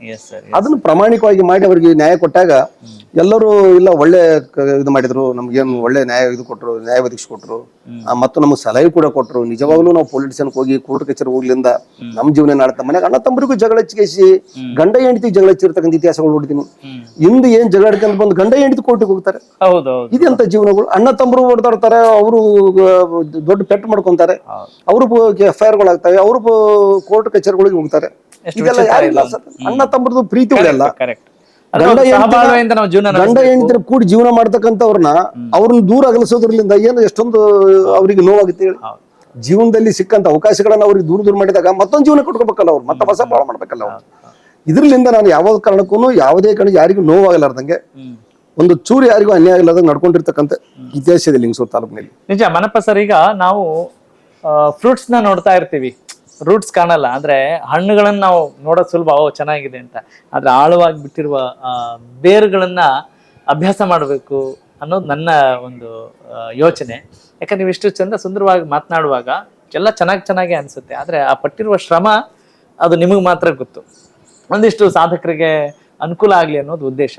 ಈಗ ಯಾವಾಗ್ಲೂ ಅಷ್ಟೇ, ನಾವೊಂದು ನನಸಾಗ್ಬೇಕು ಅಂದ್ರೆ ಕನಸನ್ನು ಕಾಣಬೇಕು ಅಂತ ಹೇಳ್ತಾರೆ.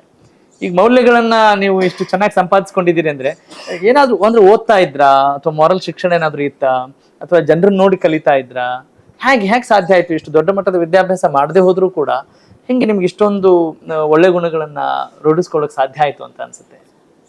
ಮನುಷ್ಯನ ಜೀವನದಲ್ಲಿ ಒಂದು ವಿದ್ಯೆ ಜೊತೆಯಲ್ಲಿ ಬುದ್ಧಿ. ಹಾ, ವಿದ್ಯೆ ಇದ್ದವನ ಬಳಿ ಬುದ್ಧಿ ಇಲ್ಲ ಅಂದ್ರೆ ವಿದ್ಯೆ ವ್ಯರ್ಥ ಆಗುತ್ತೆ. ಎಂತ ಮಾತಾಡಿದ್ರಿ. ಬುದ್ಧಿ ಇದ್ದವನ ಬಳಿ ವಿದ್ಯೆ ಇಲ್ಲ ಅಂದ್ರೆ ಬುದ್ಧಿ ಜೀವನ ಬದುಕಬಹುದು. ಆದ್ರೆ ವಿದ್ಯೆ ಇದ್ದವನ ಬಳಿ ಬುದ್ಧಿ ಇಲ್ಲ ಅಂದ್ರೆ ಅದು ಫೇಲವರಿ ಆಗುತ್ತೆ. ಮನುಷ್ಯನಿಗೆ ವಿದ್ಯೆ ಬುದ್ಧಿ ಎರಡೂ ಇದ್ರೆ ಅವನು ಏನ್ ಬೇಕಾದ್ರೆ ಆಗ್ಬಹುದು ಈ ಜೀವನದಲ್ಲಿ. ಅದೇ ಆ ಬುದ್ಧಿ ಬರೋಕೆ ಎಲ್ಲಿ ಕಿಲಿಕೈ ಹೆಂಗೆ ಎಲ್ಲಿ? ಅದೆಲ್ಲ ಭಗವಂತ ಕೊಡ್ತಕ್ಕಂಥದ್ದು. ನನ್ನ ತಾಯಿ ಕುಲದೇವಿತಿದು. ತಾವು ತುಂಬಾ ದೈವ ಭಕ್ತರು. ಚಿಕ್ಕಂದ್ರಿಂದ ನನಗೆ 21-22 ವರ್ಷ ಆಗೋದ್ರೊಳಗೆ ವಯಸ್ಸಿನಲ್ಲಿ ನಾನು ಮೊದಲು ಒಂದು ಸ್ವಲ್ಪ ಡ್ರಿಂಕ್ಸ್ ಮಾಡ್ತಿದ್ದೆ. 21-22 ವಯಸ್ಸಿನಲ್ಲಿ ಡ್ರಿಂಕ್ಸ್ ಮಾಡ್ತಿದ್ದೆ. 24ನೇ ವರ್ಷಕ್ಕೆ ಡ್ರಿಂಕ್ ಕ್ಲೋಸ್ ಮಾಡಿದ್ದೆ. ನನ್ನಷ್ಟು ನಾನು ಯಾರೂ ನನಗೆ ಹೇಳಿಲ್ಲ ನೀವು ಡ್ರಿಂಕ್ಸ್ ಬಿಡ ಅಂತ. ನನ್ನಷ್ಟಕ್ಕೆ ನಾನೇ ಅರ್ಥಕೊಂಡು ನಾ ಏನಾದ್ರೂ ಇದನ್ನ ಒಳ್ಳೆ ಮಾತಾಡಿದ್ರಿ ಸರ್. ಏನು ಹಾಗೆ ನಾವು ನಡ್ಕೊಳ್ತಾ ಮಾತಾಡ್ಬೋದು ಅನ್ಸುತ್ತೆ. ನಡ್ಕೊಂಡು ಹೋಗೋಣ ಅಲ್ಲ ಸರ್? ಹೇಗೆ ಏನದು ಯಾಕಂದ್ರೆ ಇದು ಬಹಳ ಇಂಪಾರ್ಟೆಂಟ್ ಮ್ಯಾಟ್ರ್. ಎಷ್ಟೋ ಜನರು ತಮ್ಮ ಜೀವನವನ್ನು ಹಾಳು ಮಾಡ್ಕೋತಾರೆ.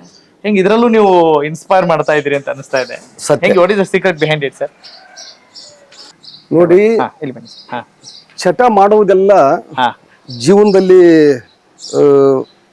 ನಾವು ಅಳವಡಿಸ್ಕೊಂಡಂಗಿರುತ್ತೆ. ಯಾವ್ದನ್ನ ಪರ್ಮಿನೆಂಟ್ ಆಗಿ ಅಳವಡಿಸಬೇಕು, ಯಾವ್ದನ್ನ ಬಿಡ್ಬೇಕು ಅಂತಕ್ಕಂಥದ್ದು ನಮ್ಮ ಕೈಯಲ್ಲಿದೆ. ನಾವ್ ಏನಾದ್ರೂ ಅದನ್ನ ತಿಳ್ಕೊಂತ ಹೋದಾಗ, ಅದನ್ನ ಅಲಕ್ಷ್ಯ ಮಾಡಿದಾಗ ಅದನ್ನ ನಾನಾ ರೂಪಕ್ಕ ನಮ್ಮ ಲೈಫ್ ಅನ್ನ ಹಾಳು ಮಾಡಕ್ ವ್ಯವಸ್ಥೆ ಆಗುತ್ತೆ. ಅಲ್ಲ ಅಂದ್ರೆ ಅವಕಾಶ ಮಾಡಿಕೊಟ್ಟಂಗ. ಅಲ್ಲ, ಅಷ್ಟು ಸುಲಭವಾಗಿ ಹೇಳ್ಬಿಟ್ರಿ ನೀವು. ನಾ 2 ವರ್ಷದಲ್ಲಿ ಬಿಟ್ಬಿಟ್ಟಿರಿ ಅಂತ. ಹೌದು, ಅಷ್ಟು ಸುಲಭ ಇಲ್ರಿ. 2 ವರ್ಷದಲ್ಲಿ ಬಿಟ್ಟಿದ್ದೀನಿ. 24ನೇ ವರ್ಷ ನನ್ನ ವಯಸ್ಸಾದಾಗ ನನ್ನಷ್ಟು ನಾನೇ ಆಲೋಚನೆ ಮಾಡಿದೆ.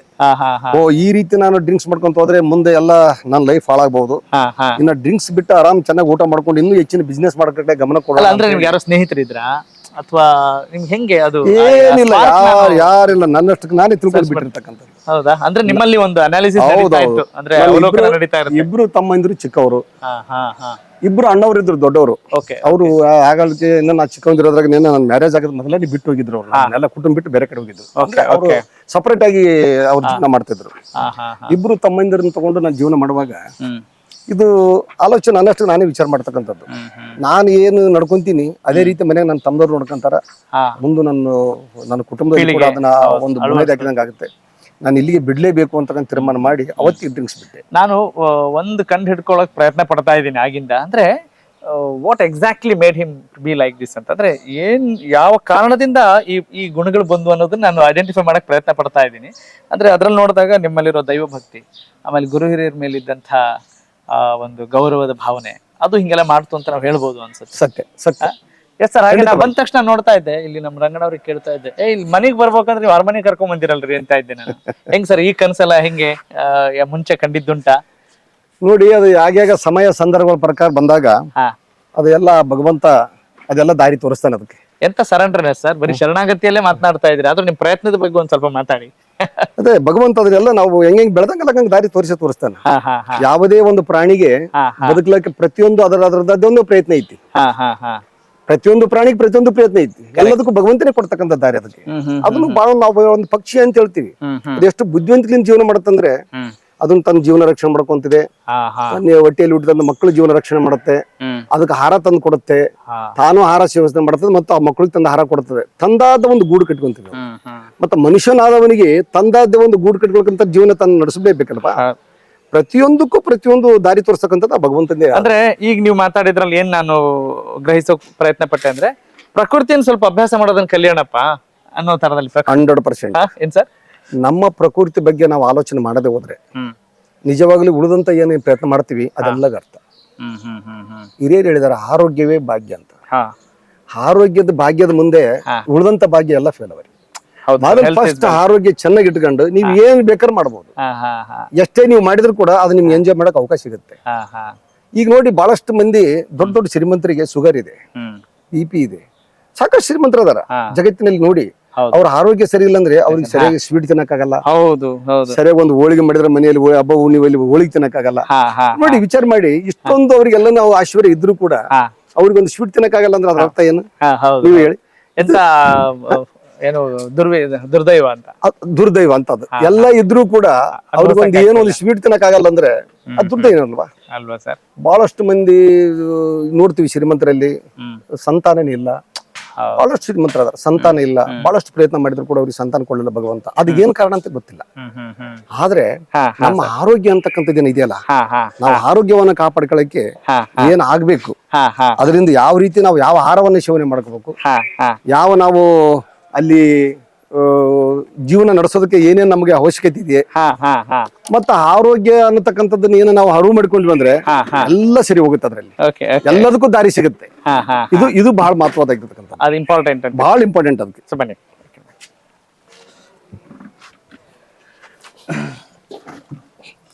ಅಂದ್ರೆ ಸರ್, ಸಾಮಾನ್ಯವಾಗಿ ನೀವು ಕೇಳಿರ್ತೀರಿ, ನಾವು ಏನ್ ಯೋಚನೆ ಮಾಡ್ತೀವಿ ಅದಾಗ್ತೀವಿ ಅಂತ. What we become what we think ಅಂತ, what we think what we become ಅಂತ. ಅಂದ್ರೆ ಇದನ್ನೆಲ್ಲ ನೀವು ಈ ಒಂದು ಮುಂಚೆನೆ ಈ ತರ ಕನಸುಗಳನ್ನ ಹಾಕೊಂಡ್ರೆ ಈ ತರದೊಂದು ನನ್ಸ್ ಮಾಡ್ಕೊಳಕ್ ಸಾಧ್ಯ ಅನ್ನೋದೊಂದಿದೆ.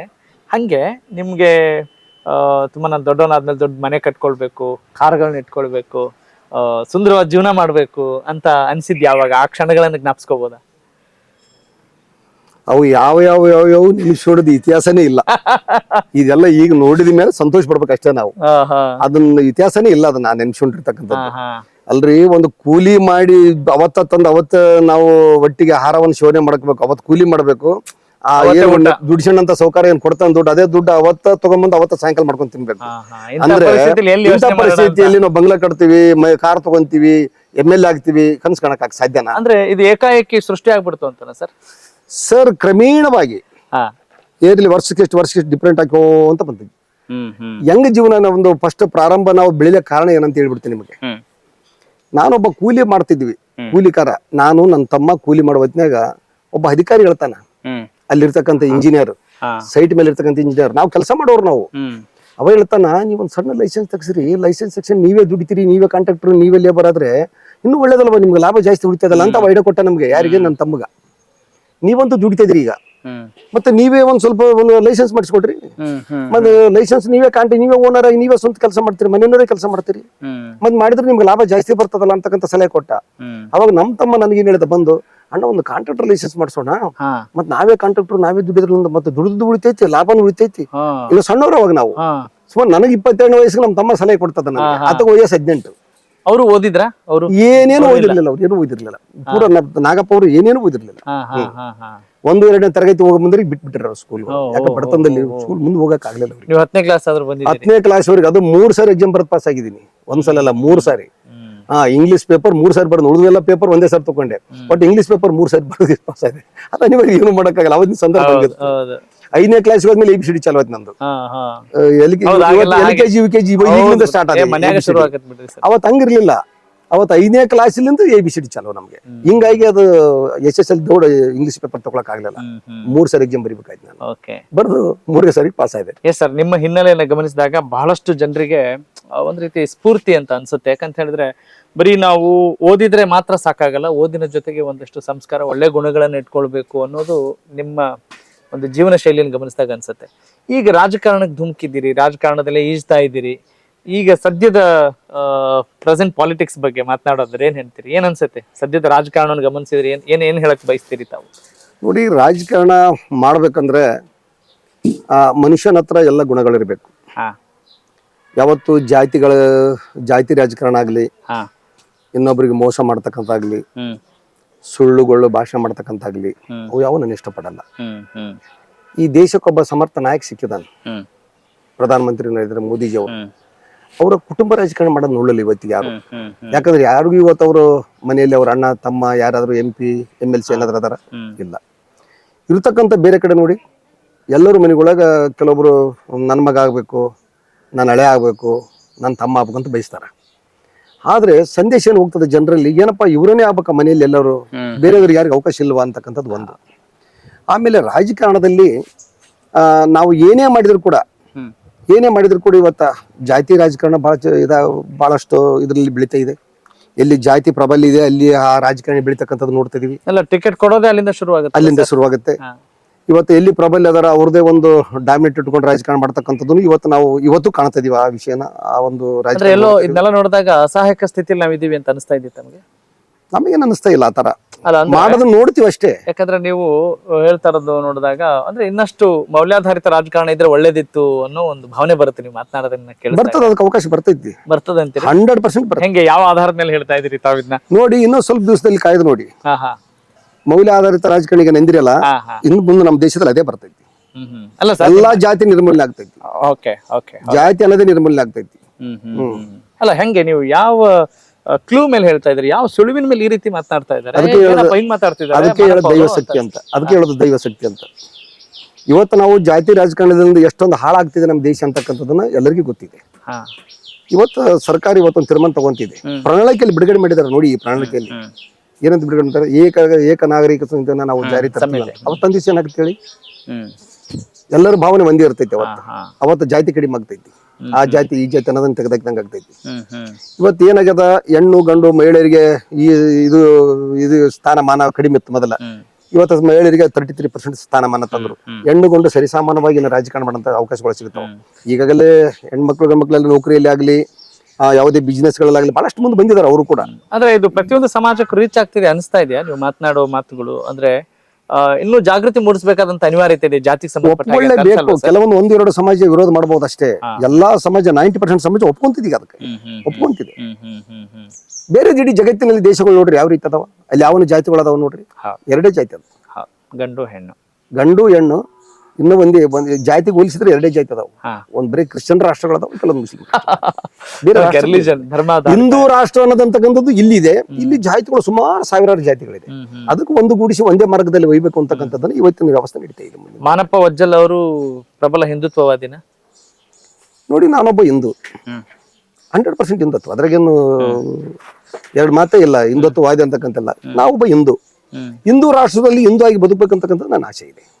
ಖಂಡಿತವಾಗಿ ನಾವಾಗ್ಲಿ, ನನ್ನ ಮಕ್ಕಳಾಗ್ಲಿ, ಮೊಮ್ಮಕ್ಕಳಾಗ್ಲಿ ಹಿಂದೂ ಆಗಿ ಬದುಕಬೇಕು ಅನ್ನೋದು ನಮ್ಮ ಆಸೆ ಇದೆ. ಖಂಡಿತವಾಗಿ ಹಿಂದೂ ಆಗೇ ಬದುಕ್ತೀವಿ.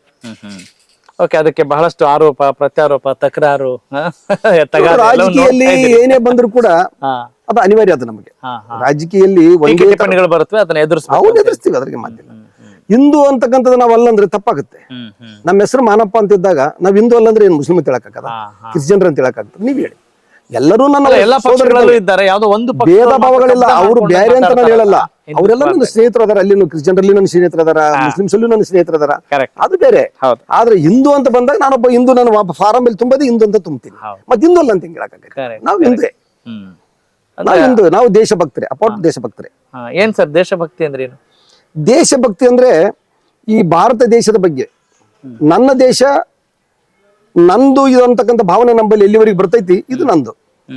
ನಮ್ಗೆ ಇಷ್ಟ ಬಂದಾಗ ಮಾಡ್ತೀವಿ. ನಾವ್ ಏನಾದ್ರು ಕೆಲವೊಂದು ಕೆಟ್ಟ ಘಟನೆಗಳು ನಡೀತಾವ ನೋಡ್ತೀರಿ, ಎಲ್ಲೆಲ್ಲೂ ಏನೇನೋ ಆಗ್ತಾವ ಹೋಗ್ತಾವ. ಅದು ದೇಶದ ಬಗ್ಗೆ ಅವರಿಗೆ ಸ್ವಾಭಿಮಾನ ಇರಲ್ಲ. ಅವೆಲ್ಲ ಘಟನೆಗಳು ಇಡಕ್ ಕಾರಣ ತಾವ. ಅವು ಆಗಬಾರ್ದು ಅನ್ನೋ ಉದ್ದೇಶದಿಂದ ನನ್ನ ದೇಶದ ಬಗ್ಗೆ ಎಷ್ಟು ಮಂದಿಗೆ ಎಲ್ಲೋ ಯಾರ್ಯಾರಿಗೂ ಅಭಿಮಾನ ಇದೆಯೋ ಅದೆಲ್ಲ ನಂದು, ನನ್ನ ದೇಶ. ನಮ್ಗೆ ಸರಿಯಾದಂತ ಆರೋಗ್ಯ ಇರಬೇಕು, ಉದ್ಯೋಗ ಇರಬೇಕು, ವಿದ್ಯೆ ಇರಬೇಕು, ಒಂದಿಷ್ಟು ಶಿಕ್ಷಣ ಚೆನ್ನಾಗಿರ್ಬೇಕು, ಅಭಿವೃದ್ಧಿ ಕಾರ್ಯಗಳಾಗಬೇಕು. ಆದ್ರೆ ಇದನ್ನ ಹೈಜಾಕ್ ಮಾಡಿ ಬರೀ ಧರ್ಮದ ಭಾವನೆಯನ್ನ ಬಿತ್ತಿ ಕೋಮು ಸೌಹಾರ್ದವನ್ನ ಕೆಡಿಸುವಂತ ಕೆಲಸಗಳು ಪಕ್ಷಗಳಿಂದ ಆಗ್ತಾ ಇದಾವೆ ಅನ್ನೋ ಪ್ರಜ್ಞಾವಂತರ ಮಾತಿಗೆ ತಮ್ಮ ಉತ್ತರ ಏನು? ನೋಡಿ, ಅದು ಆಗ್ಬಾರ್ದು.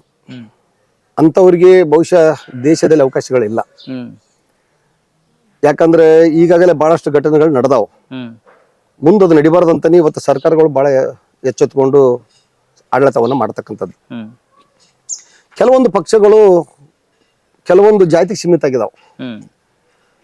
ಅದು ನಿಮ್ಗೆಲ್ಲರಿಗೂ ಗೊತ್ತಿರತಕ್ಕಂಥ ವಿಷಯ. ಕರ್ನಾಟಕ ಅಂತ ಬಂದಾಗ ಒಂಥರ, ಆಂಧ್ರ ಅಂತ ಹೋದಾಗ ಒಂಥರ ರಾಜಕೀಯ ಇದೆ, ತಮಿಳುನಾಡಲ್ಲಿ ಒಂಥರ ರಾಜಕೀಯ ಇದೆ. ಅಲ್ಲ, ಭಾರತೀಯ ಜನತಾ ಪಕ್ಷ ಹೊರತಾಗಿಲ್ಲ ಸರ್? ಭಾರತೀಯ ಜನತಾ ಪಕ್ಷ ಕೂಡ ಹೊರತಾಗಿಲ್ಲ ಅಂತ ಅನ್ಸಿಲ್ವಾ? ನೋಡಿ, ಭಾರತೀಯ ಜನತಾ ಪಕ್ಷ ಈಗ ನೀವು ಪ್ರಜೆಯಾಗಿ ಮಾತನಾಡೋದನ್ನ ಒಪ್ಕೊಳ್ತೀನಿ. ಆದ್ರೆ ಒಬ್ಬ ರಾಜಕಾರಣಿ ಅಂತಿದ್ದಾಗ, ಒಂದು ಪಕ್ಷದ ಸದಸ್ಯರು ಅಂತ ಇದ್ದಾಗ, ಶಾಸಕರು ಅಂತ ಇದ್ದಾಗ ಹೆಂಗ್ ಸಮರ್ಥಿಸ್ಕೊಳ್ತಿರ್ತಾವು? ನೋಡಿ, ಒಂದು ಪಕ್ಷ ಒಂದು ವಿರೋಧ ಮಾಡಿದಾಗ, ಒಬ್ಬ ವ್ಯಕ್ತಿನ ವಿರೋಧ ಮಾಡಿದಾಗ ಆ ವ್ಯಕ್ತಿ ಏನ್ ತಿಳ್ಕೊಂತಾನೆ ಹೇಳಿ? ಈಗ ನಾನು ಹೇಳ್ತಿದ್ದೀನಿ, ಎಲ್ಲರೂ ನನ್ನವರು, ಆ ಜಾತಿ ಈ ಜಾತಿ ಅಂತ ಎಲ್ಲರೂ ನನ್ನವರು ಅಂತ ನಾನು ಭಾವನೆ ಇಟ್ಕೊಂಡಾಗ, ನೀ ನಮ್ಮವನಲ್ಲ ಅಂತ ಅವ್ರು ಬಂದು ನನಗೆ ಹೇಳಿದಾಗ ನಾನು ಏನ್ ತಿಳ್ಕೊಬೇಕು ಹೇಳಿ? ಮೋದಿಜಿ ದೇಶನೇ ನಂದು, ದೇಶದ ಜನತೆಲ್ಲ ನನ್ನ ಪರಿವಾರ ಅಂತಾರ. ಕೆಲವೊಂದು ಜಾತಿ ಅವ್ರನ್ನ ವಿರೋಧ ಮಾಡ್ತಾ ಇತ್ತು. ಹ್ಮ್ ಮತ್ತು ಅವ್ರು ಏನು ಅನ್ಬೇಕು ಅದಕ್ಕೆ ಹ್ಮ್ ನೀವೇ ಹೇಳಿ. ಅಂದ್ರೆ ಜನರ ಭಾವನೆ ತಪ್ಪು, ಮೋದಿಯವರ ಭಾವನೆ ಮಾತ್ರ ಸರಿ ಅಂತ ಅರ್ಥನಾ? ನೋಡಿ, ಮೋದಿಯವರ ಭಾವನೆ, ಕೆಲವೊಬ್ಬ ನಾಯಕರ ಭಾವನೆ ಒಂದೇ ಇದೆ. ಹ್ಮ್ ಭಾರತ ದೇಶ ಆಗಿ ಉಳಿಬೇಕು. ಹ್ಮ್ ಇದನ್ನ ಯಾವುದೇ ಬೇರೆ ಕಂಟ್ರಿ ಆಗಕ್ಕೆ ಬಿಡಲ್ಲ ಅವರು, ಬಿಡಬಾರ್ದು ಅನ್ನೋದು ಅವ್ರ ಭಾವನೆ ಇದೆ. ಇದಕ್ಕೆ ನಮ್ಮ ರಾಷ್ಟ್ರದಲ್ಲಿ ಎಲ್ಲದ ರೀತಿಯಿಂದ ಸಪೋರ್ಟ್ ಕೂಡ ಇದೆ. ಹೌದು, ಸತ್ಯ ಇದೆ ಅಂತಕ್ಕಂಥದ್ದು. ಯಾಕಂದ್ರೆ ದೇಶನ ಒಡೆದು ಇನ್ನೊಂದು ದೇಶ ಆಗಿ ಹೋಗಿದೆ ಈಗ ಆಲ್ರೆಡಿ. ಒಂದಲ್ಲ, ಎರಡೆರಡು, ಮೂರು ಆಗಿದೆ ನಮ್ಮ ದೇಶ ಹೊಡೆದೀಗ. ಮತ್ತೆ ಇದ್ದು ಒಂದ್ ದಿವಸ ದೇಶದಾಗ ಇನ್ನೊಂದಿಟ್ಟು ಹೊಡಿಬೇಕಂದ್ರೆ ಯಾರು ಒಪ್ತಾರೆ ಹೇಳ್ರಿ? ಯಾರು ಒಪ್ಪಲ್ಲ. ಹೀಗಾಗಿ ದೇಶವನ್ನ ಹೊಡಿತಕ್ಕಂಥ ಆಳ್ತಕ್ಕಂಥ ಸಂಸ್ಕೃತಿ ಈಗಿರ್ತಕ್ಕಂಥ ಸರ್ಕಾರದಲ್ಲ, ಮೋದಿಜಿ ಅವರದಲ್ಲ. ದೇಶ ಶಾಶ್ವತವಾಗಿ ಹಾಗೆ ಉಳಿಬೇಕು, ಎಲ್ಲರೂ ಒಂದಾಗಿ ಬಾಳ್ಬೇಕು ಅಂತಕ್ಕಂಥ ಭಾವನೆ ಇದೆ. ಒಟ್ಟ ಈ ಭಾರತ ದೇಶ ಇಂದು ರಾಷ್ಟ್ರ ಹೋಗ್ಬೇಕಂತಕ್ಕಂಥದ್ದನ್ನ ಕನಸಿದೆ. ಖಂಡಿತವಾಗಿ ಅದು ಆಗ್ತದಂತ ನಾವೆಲ್ಲರೂ ದಾರಿ ಕಾಯ್ತಿದ್ದೀವಿ ಕುಂತ್ಕೊಂಡು. ರಾಜ್ಯ ಸರ್ಕಾರದಲ್ಲಿ ತಾವು ಒಬ್ಬ ಶಾಸಕರು, ಅಂದ್ರೆ ವಿರೋಧ ಪಕ್ಷದಲ್ಲಿ ಇರಬಹುದು, ಹೇಗೆ ನಿಮಗೆ ಅನುದಾನ ಎಲ್ಲ ಸಮರ್ಪಕವಾಗಿ ಸಿಗ್ತಾ ಇದೆಯಾ? ನಿಮ್ಮ ಕನಸುಗಳಿಗೆ ಪೋಷಣೆ ಮಾಡುವಂತ ವಾತಾವರಣ ಇದೆ ಅಂತ ಅನ್ಸುತ್ತಾ? ನೋಡಿ, ರಾಜ್ಯ ಸರ್ಕಾರ, ನಾನು ಶಾಸಕನಾಗಿ ಮತ್ತೆ 3ನೇ ಬಾರಿ ಶಾಸಕನಾಗಿ 1 ವರ್ಷ ಆಯ್ತು. ಹೌದು. ಇಲ್ಲಿವರೆಗೆ ನಂದು ಒಂದಂತಲ್ಲ, ರಾಜ್ಯದಲ್ಲಿ ಯಾವೇ ಕ್ಷೇತ್ರಕ್ಕೂ ಅನುದಾನ ಕೊಟ್ಟ ಇತಿಹಾಸ ಇಲ್ಲ. ಯಾಕಂತ ಕೇಳಿ, ಯಾವುದೋ ಒಂದು 5 ಭಾಗ್ಯಗಳನ್ನ ಘೋಷಣೆ ಮಾಡಿದ್ರು. ಅದಕ್ಕೆ ಸಾವಿರಾರು ಕೋಟಿ ಬೇಕು, 50ರಿಂದ 60 ಸಾವಿರ ಕೋಟಿ ಬೇಕು ಒಂದು ವರ್ಷಕ್ಕೆ. ಅಷ್ಟು ಕೋಟಿ ಬರೀ ನಾವು ಹಂಚಿಕೆ ಮಾಡ್ಕೊಂಡು ಫ್ರೀಯಾಗಿ ಘೋಷಣೆ ಮಾಡಿಕೊಂಡು ಆ ಭಾಗ್ಯಗಳನ್ನ ಕೊಟ್ಟರೆ ಅಭಿವೃದ್ಧಿ ಮಾಡೋದು ಎಲ್ಲಿಂದ ಬರ್ತೈತೆ ಹೇಳಿ? ಅದಕ್ಕೆ ಕಾಂಗ್ರೆಸ್ನವ್ರು ಹೇಳ್ತಾರೆ, ನಾವು ಭ್ರಷ್ಟಾಚಾರ ಮಾಡ್ತಾ ಇಲ್ಲ, ಬಿಜೆಪಿಯವರು ಭ್ರಷ್ಟಾಚಾರ ಮಾಡಿದ್ರು, ಅದನ್ನೇ ಉಳಿಸಿದ್ರೆ ಸಾಕು, ಅಷ್ಟು ಸಾಕಾಗತ್ತೆ, ನಮಗೆ ಒಂದು ಪ್ಲಾನ್ ಇದೆ, ಅದ್ರ ಪ್ರಕಾರನೇ ನಾವು ಯೋಜನೆಗಳನ್ನ ಹಮ್ಮಿಕೊಂಡಿದ್ದೀವಿ ಅನ್ನೋ ಉತ್ತರ ಕೊಡ್ತಾರೆ. ತಮ್ಮ ಪ್ರತ್ಯುತ್ತರ ಏನಿದೆ? ತಪ್ಪು ಅದು.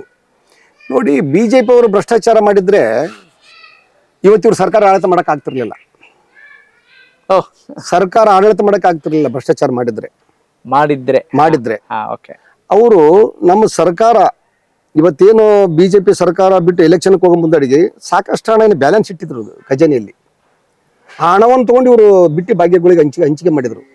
ಆ ಹಣವನ್ನು ತಗೊಂಡು ಅಭಿವೃದ್ಧಿ ಕೊಟ್ಟಿದ್ರೆ ಏನೋ ರಾಜ್ಯದಲ್ಲಿ ಒಂದು ಹೊಸ ಸರ್ಕಾರ ಬಂತಪ್ಪ, ಒಳ್ಳೆ ಸಾಕಷ್ಟು ಹಣವನ್ನು ಕೊಟ್ಟರು ನಮ್ಮ ಅಭಿವೃದ್ಧಿಗೆ ಅಂತ ಹೇಳ್ಬೋದಾಗಿತ್ತು. ಶಾಸಕರಿಗೆ ಅನುದಾನ ಬಂದಿಲ್ಲ ಅಂದ್ರೆ ಇನ್ನು ನಾವು ಏನು ಹೇಳ್ಬೇಕು? ಜನ ನಮ್ಮ ಮೇಲೆ ಆಸೆ ಇಟ್ಟಿರ್ತಾರೆ, ಒಂದು ನಿರೀಕ್ಷೆ ಇಟ್ಟು ನಮ್ಮನ್ನು ಗೆಲ್ಲಿಸಿದ್ದಾರೆ. ಮಾನಪ್ಪ ಹೋದಲ್ರಾದ್ರೆ ನಮ್ಗೆ ಕುಡಿಯೋಕೆ ನೀರು ಮಾಡ್ತಾರ, ರಸ್ತೆ ಮಾಡ್ತಾರ, ಚರಂಡಿಗಳು ಮಾಡ್ತಾರ, ಒಳ್ಳೆ ಮಕ್ಕಳಿಗೆ ಶಿಕ್ಷಣಕ್ಕೆ ಶಾಲೆಗಳನ್ನ ಕಟ್ಟಿಸ್ತಾರ, ಆರೋಗ್ಯ ಕೇಂದ್ರಗಳನ್ನ ಕಟ್ಟಿಸ್ತಾರ. ಇವೆಲ್ಲ ಆಸೆ ಇಟ್ಕೊಂಡಿರ್ತಕ್ಕಂಥವು. ಇವತ್ತ ಏನೋ ಒಂದು ನಯ ಪೈಸಾ ನಮ್ಮ ಕ್ಷೇತ್ರಕ್ಕೆ ಬರಲ್ಲ ಅಂತಂದ್ರೆ ಜನರು ಏನ್ ತಿಳ್ಕೊಂತಾರೆ ಹೇಳಿ? ಬಿಜೆಪಿ ಭ್ರಷ್ಟಾಚಾರ ಮಾಡಿದ್ರೆ ಆಡಳಿತ ಮಾಡಕ್ ಆಗ್ತಿರ್ಲಿಲ್ಲ ಅಂತ ಹೇಳ್ತಾರೆ. ಸತ್ಯ. ನಾವ್ ಹಿಂಗೂ ನೋಡ್ಬೋದಲ್ಲ, ಜನ ಹಿಂಗೂ ನೋಡ್ತಾರೆ, ಅಯ್ಯೋ ನೀವು ಚೆನ್ನಾಗಿ ಆಡಳಿತ ಮಾಡಿದ್ರೆ ನಾವ್ ಯಾಕ್ರಿ ಕಾಂಗ್ರೆಸ್ನವ್ರು ತರ್ತಿದ್ವಿ ಆಡಳಿತಕ್ಕೆ ಅಂತಾರೆ. ಅಂಥವ್ರಿಗೆ ಏನು ಉತ್ತರ ತಮ್ದು? ನೋಡಿ, ಬಿಜೆಪಿ ಅವರು ಯಾವುದೇ ಕಾರಣಕ್ಕ ಕೆಲವೊಂದು ಎಲೆಕ್ಷನ್ ಸಂದರ್ಭದಲ್ಲಿ ಒಂದು ನಿರ್ಣಯಗಳು, ಕೆಲವೊಂದು ತಪ್ಪು ನಿರ್ಣಯಗಳು ಆಗಿದಾವ. ನಮ್ಮ ಎಲೆಕ್ಷನ್ ಸಂದರ್ಭದಲ್ಲಿ ಒಳ ಮೀಸಲಾತಿಗಳು ಘೋಷಣೆ ಮಾಡಿರ್ತಕ್ಕಂಥದ್ದು ತಪ್ಪಾಯ್ತು. ಟಿಕೆಟ್ ಹಂಚಿಕೆಗಳಾಗಲ್ಲಿ ಸ್ವಲ್ಪ ಅಲ್ಲಿ ಒಂದಿಷ್ಟು ವಿಳಂಬವಾಯ್ತು. ಕೆಲವೊಂದು ತಪ್ಪುಗಳಾಗಿದ್ರಲಿಂದ ನಾವು ಸೋತೀವಿನ ಜನರು ನಮ್ಮನ್ನು ಸೋಲಿಸಲಿಲ್ಲ.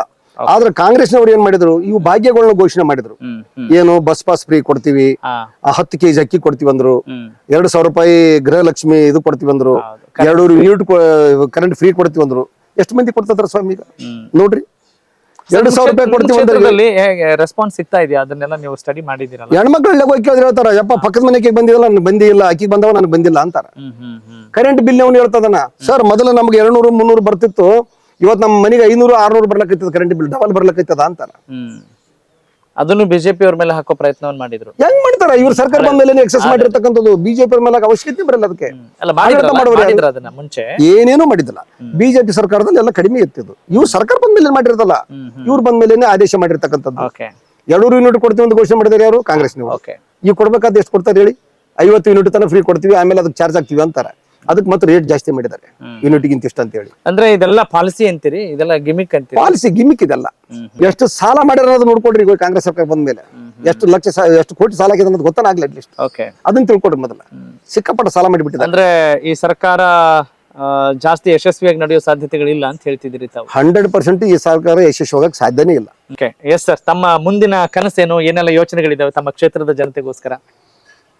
ನಮ್ಮ ಜನರಿಗೆ ನೀರಾವರಿ ಆಗಬೇಕಾಗಿದೆ. ಇನ್ನೊಂದಿಷ್ಟು ಉಳಿದಂತ ಏರಿಯಾಗಳು ಆ ನೀರಾವರಿ ಮಾಡಬೇಕು. ಗುಡ್ಡಗಾಡು ಪ್ರದೇಶಗಳಲ್ಲಿ ಬಹಳಷ್ಟು ಜನರ ಬಹಳ ಹಿಂದುಳಿದಂತ ಜನ, ಒಳ್ಳೆ ಶಿಕ್ಷಣ ಸಿಗಬೇಕಾಗಿದೆ ಅವರಿಗೆ. ಅಲ್ಲಿ ಹೈಸ್ಕೂಲು ಹಾಸ್ಟೆಲ್ಗಳಾಗಬೇಕಾಗಿದೆ.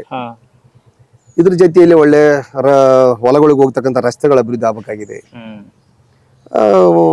ಕಾಲೇಜ್ಗಳಾಗಿರ್ಬೋದು, ಇಲ್ಲಿ ಇಂಜಿನಿಯರಿಂಗ್ ಕಾಲೇಜು, ಮೆಡಿಕಲ್ ಕಾಲೇಜು ಈ ಲಿಂಗಸೂರು ತಾಲೂಕಿಗೆ ತರಬೇಕಂತಕ್ಕಂಥ ಕನಸು ಇದೆ. ಮತ್ತೆ ಇನ್ನೊಂದು ಯುವಕರಿಗೆ ಉದ್ಯೋಗ ಸಿಗಬೇಕಾಗಿದೆ. ಇಲ್ಲಿ ಏನಾದ್ರು ದೊಡ್ಡ ದೊಡ್ಡ ಒಂದು ಫ್ಯಾಕ್ಟ್ರಿಗಳಂತಂದು ಕೈಗಾರಿಕೆಗಳಂತಂದು ಯುವಕರಿಗೆ ಉದ್ಯೋಗ ಕೊಡಬೇಕು ಅಂತಕ್ಕಂಥ ಭಾವನೆ ಇದೆ. ಅದ್ರಾಗ ರಾಜ್ಯ ಸರ್ಕಾರದ ಸಹಕಾರನೂ ಬೇಕು, ಕೇಂದ್ರ ಸರ್ಕಾರ ಸಹಕಾರನೂ ಬೇಕು.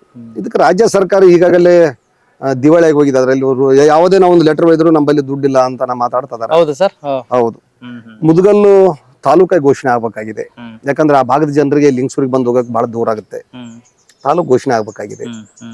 ಮತ್ತೆ ಇದೆಲ್ಲ ಮಾಡ್ಬೇಕಂತಕ್ಕಂಥ ಕನಸಿದೆ. ಒಂದು ಶಿಕ್ಷಣ, ಆರೋಗ್ಯ, ನೀರಾವರಿ, ಶುದ್ಧ ಕುಡಿಯುವ ನೀರು, ಮತ್ತೆ ಇವೆಲ್ಲ ಹೊಲಗಳಿಗೆ ಹೋಗ್ತಕ್ಕಂಥ ಜನರು ಓಡಾಟ ಮಾಡತಕ್ಕಂಥ ರಸ್ತೆಗಳು ಮತ್ತು ಯುವಕರಿಗೆ ಉದ್ಯೋಗ, ಇದು ನಮ್ಮ ಗುರಿ ಇದೆ. ಖಂಡಿತವಾಗಿ ಇದನ್ನ ಪ್ರಯತ್ನವನ್ನ ನಾನು ಮಾಡಿ ಈ ಕ್ಷೇತ್ರದ ಅಭಿವೃದ್ಧಿಗಾಗಿ ನಾನು ಶ್ರಮವನ್ನು ಪಡ್ತೀನಿ. ಸ್ಟೇಟ್ ಪಾಲಿಟಿಕ್ಸ್ ಅಲ್ಲಿ ಇದ್ರೂ ಕೂಡ ದೇಶದ ಬಗ್ಗೆ ಬಹಳಷ್ಟು ಅಭಿಮಾನ ಇಟ್ಕೊಂಡು ಮಾತನಾಡ್ತಾ ಇದ್ರಿ. ಸಂಸದರಾಗೋ ಇಚ್ಛೆ ಏನಾದ್ರು ಇದೆಯಾ ಮುಂದಿನ ದಿನಗಳಲ್ಲಿ? ಅದು ಏನಂತ ಗೊತ್ತಿಲ್ಲ, ಆದ್ರ ನನ್ನ ಪಾರ್ಲಿಮೆಂಟ್ ಪಾಲಿಟಿಕ್ಸ್ ನೋಡ್ಬೇಡ ಅಂತ ಏನಾದ್ರು ಅನ್ಸಿದ್ಯಾ? ನೋಡಿ, ಹೋದ್ ಸಲ ನಾನು ಸೋತಿದ್ದೆ. ಪಾರ್ಲಿಮೆಂಟ್ ಚುನಾವಣೆ ಸೋಲಾಗ ಚಿತ್ರದುರ್ಗ ಓಡಾಡಿದೆ. ಟಿಕೆಟ್ ಎಲ್ಲ ನನ್ನ ಹೆಸರು ಕೂಡ ದೆಹಲಿ ಮಟ್ಟಕ್ಕೂ ಹೋಯ್ತು. ಅಲ್ಲಿ 2 ಹೆಸರು ಹೋದಾಗ ಒಂದ್ ಹೆಸರು ಹೋಗಿ ಒಂದ್ ಹೆಸರು ಬಿಟ್ಟರು ಕೂಡ ನನಗೇನು ನೋವು ಆಗ್ಲಿಲ್ಲ. ಯಾಕಂದ್ರೆ ಪಕ್ಷ ತಗೊಳ್ಳೋ ತೀರ್ಮಾನ ಎಲ್ಲ ಒಳ್ಳೇದ ಅಂತ ತಿಳ್ಕೊಂಡು ಭಾವಿಸಿದೆ. ನಾನು ಅಕಸ್ಮಾತ್ ಅವತ್ತು ಸಂಸದರಾಗಿದ್ರೆ ಇವತ್ತು ನಾ ಶಾಸಕನಾಗ್ತಿರ್ಲಿಲ್ಲ. ಇಲ್ಲಿ ನಾ ಶಾಸಕನಾದ ಇವತ್ತು. ಯಾಕಂದ್ರೆ ಜನರಿಗೆ ಇಲ್ಲಿ ನನ್ನ ಲೋಕಲ್ ಅಲ್ಲಿ ಕೆಲಸ ಮಾಡಕ್ ಅವಕಾಶ ಸಿಕ್ತು. ಬೇರೆ ಕ್ಷೇತ್ರಕ್ಕೆ ಹೋಗಿದ್ರೆ ನಾನು ಅಲ್ಲಿ ಅಭಿವೃದ್ಧಿ ಮಾಡ್ಬೇಕಾಗ್ತಿತ್ತು, ಇಲ್ಲಿ ಅವಕಾಶ ಸಿಗ್ತಿರ್ಲಿಲ್ಲ. ನನ್ನ ಕ್ಷೇತ್ರದ ಜನತೆಗೆ 2 ಬಾರಿ ಶಾಸಕನಾಗಿ ಮಾಡಿದ್ರು, 3ನೇ ಬಾರಿ ಶಾಸಕನಾಗಿ ಮಾಡಿದ್ದಾರೆ. ನನ್ನ ಜನರ ಜೊತೆಯಲ್ಲಿ ಬೆರೆತು ಇಲ್ಲಿ ಅಭಿವೃದ್ಧಿ ಮಾಡ್ಬೇಕನ್ನ ನನ್ನ ಆಸೆ ಇದೆ. ಜನರ ಆಸೆ ಈಡೇರಿಸಿ ಜನರಿಂದ ಒಂದು ಒಳ್ಳೆ ಹೆಸರು ತಗೋಬೇಕನ್ನೋದು ನನಗೆ ಭಗವಂತ ನನಗೆ ಚೆನ್ನಾಗಿ ಕೊಟ್ಟಿದ್ದಾರೆ. ಆರೋಗ್ಯನೂ ಕೊಟ್ಟಿದ್ದಾರೆ, ಆರೋಗ್ಯನೂ ಕೊಟ್ಟಿದ್ದಾನೆ, ಸಂಪತ್ತನ್ನು ಕೊಟ್ಟಿದ್ದಾನೆ. ಎಲ್ಲ ನನ್ನ ಮನೆ ತುಂಬ ಮಕ್ಕಳದಾವ, ಮೊಮ್ಮಕ್ಕಳದಾವ, ಎಲ್ಲಾ ಇಡೀ ಕುಟುಂಬ, ನನ್ನ ಕುಟುಂಬ ನೆಮ್ಮದಿಯಿಂದ ಇದೀವಿ. ಸ್ವಲ್ಪ ದುಃಖ ಆಗಿದೆ, ಮೊನ್ನೆ ಮಗನ ಕಳ್ಕೊಂಡು ತಮ್ಮನ ಕಳ್ಕೊಂಡು ದುಃಖ ಆಗಿದೆ. ಇನ್ನೊಂದು ಸ್ವಲ್ಪ ದಿವಸದಲ್ಲಿ ಆ ದುಃಖವನ್ನ ನಾವು ಧೈರ್ಯದಿಂದ ಸ್ವೀಕಾರ ಮಾಡಿ ಮುಂದೆ ಭಗವಂತ ಏನ್ ದಾರಿ ತೋರಿಸ್ತಾನ, ನಮ್ಮ ಕುಲದೇವಿ ತಮ್ಮ ತಾಯಿ ವೀರನಾಗಮ್ಮ ತಾಯಿ ಏನ್ ತೋರಿಸ್ತಾಳ ಆದ್ಮೇಲೆ ನಡೆದು ಹೋಗ್ತೀವಿ. ಮುಂದೆ ಏನ್ ಬಂದ್ರು ಕೂಡ ಅದನ್ನ ನಾವು ಸ್ವೀಕಾರ ಮಾಡ್ಕೊಂಡು ಜೀವನ ನಡೆಸ್ತಕ್ಕಂಥ ನಮ್ಮ ಧರ್ಮ ಇದೆ. ಖಂಡಿತವಾಗಿ ಕೆಲಸವನ್ನು ನಾವು ಮಾಡ್ತೀವಿ. ಬಹಳ ಖುಷಿ ಆಯ್ತು ಸರ್ ನಿಮ್ ಜೊತೆ ಮಾತನಾಡಿ. ನಿಮ್ಮ ಮಾತುಗಳು ಬಹಳಷ್ಟು ಜನರಿಗೆ ಸ್ಫೂರ್ತಿದಾಯಕವಾಗಿರುತ್ತವೆ ಅನ್ನೋದ್ರಲ್ಲಿ ಯಾವುದೇ ಸಂಶಯ ಇಲ್ಲ ಅಂತ ಅನ್ಕೊಳ್ತೀನಿ. Thank you so much. Thank you sir. ನಮಸ್ಕಾರ. ನಮಸ್ಕಾರ. ಸ್ನೇಹಿತರೆ, ಮಾನಪ್ಪ ವಜ್ಜಲ್ ಒಬ್ಬ ಬಡ ಕುಟುಂಬದಿಂದ ಬಂದಂಥ ಅನೇಕ ತಾರತಮ್ಯಗಳನ್ನ, ಅಸಮಾನತೆಯನ್ನ ಎದುರಿಸಿ ಸಮಸ್ಯೆಗಳನ್ನ ಬಗೆಹರಿಸ್ಕೊಳ್ತಾ ಕಷ್ಟಗಳನ್ನ ಮೆಟ್ಟಿ ನಿಂತು ಮತ್ತೊಬ್ಬರಿಗೆ ಒಂದು ಸ್ಫೂರ್ತಿಯ ಸೆಲೆ ಆಗ್ತಾರೆ ಅಂತ ಹೇಳಿದ್ರೆ ಅದರ ಹಿಂದೆ ಪರಿಶ್ರಮ ಇದೆ, ಸಕಾರಾತ್ಮಕ ಬುದ್ಧಿ ಇದೆ, ಶರಣಾಗತಿ ಇದೆ, ಗುರು ಹಿರಿಯರಿಗೆ ಗೌರವ ಕೊಡಬೇಕು ಅನ್ನುವ ಸಂಸ್ಕಾರ ಇದೆ. ಹೀಗಾಗಿ ಒಬ್ಬ ರಾಜಕಾರಣಿ ಅಂದ್ರೆ ಬರೀ ಅಧಿಕಾರದ ಮತ್ತಿನಲ್ಲಿರೋರಲ್ಲ, ನಾವೆಲ್ಲ ಸೇವಕರು, ಸೇವೆಯನ್ನ ಮಾಡೋ ಭಾಗ್ಯ ನಮಗೆ ಸಿಕ್ಕಿದೆ ಅಂತ ಒಂದು ಖುಷಿಯ ವಾತಾವರಣ. ಜೊತೆಗೆ ಜೀವನದಲ್ಲಿ ಸುಖ ದುಃಖಗಳನ್ನ ಸಮಾನವಾಗಿ ನೋಡಬೇಕು ಅನ್ನುವ ಅವರ ಚಿಂತನೆ ಇಲ್ಲಿ ಆದರ್ಶ ಅಂತ ಹೇಳ್ತಾ ಈ ಕಾರ್ಯಕ್ರಮವನ್ನು ಮುಗಿಸ್ತಾ ಇದ್ದೀನಿ. ನಾನು ನಿಮ್ಮ ರಾಘವ ಸೂರ್ಯ. ನಮಸ್ಕಾರ.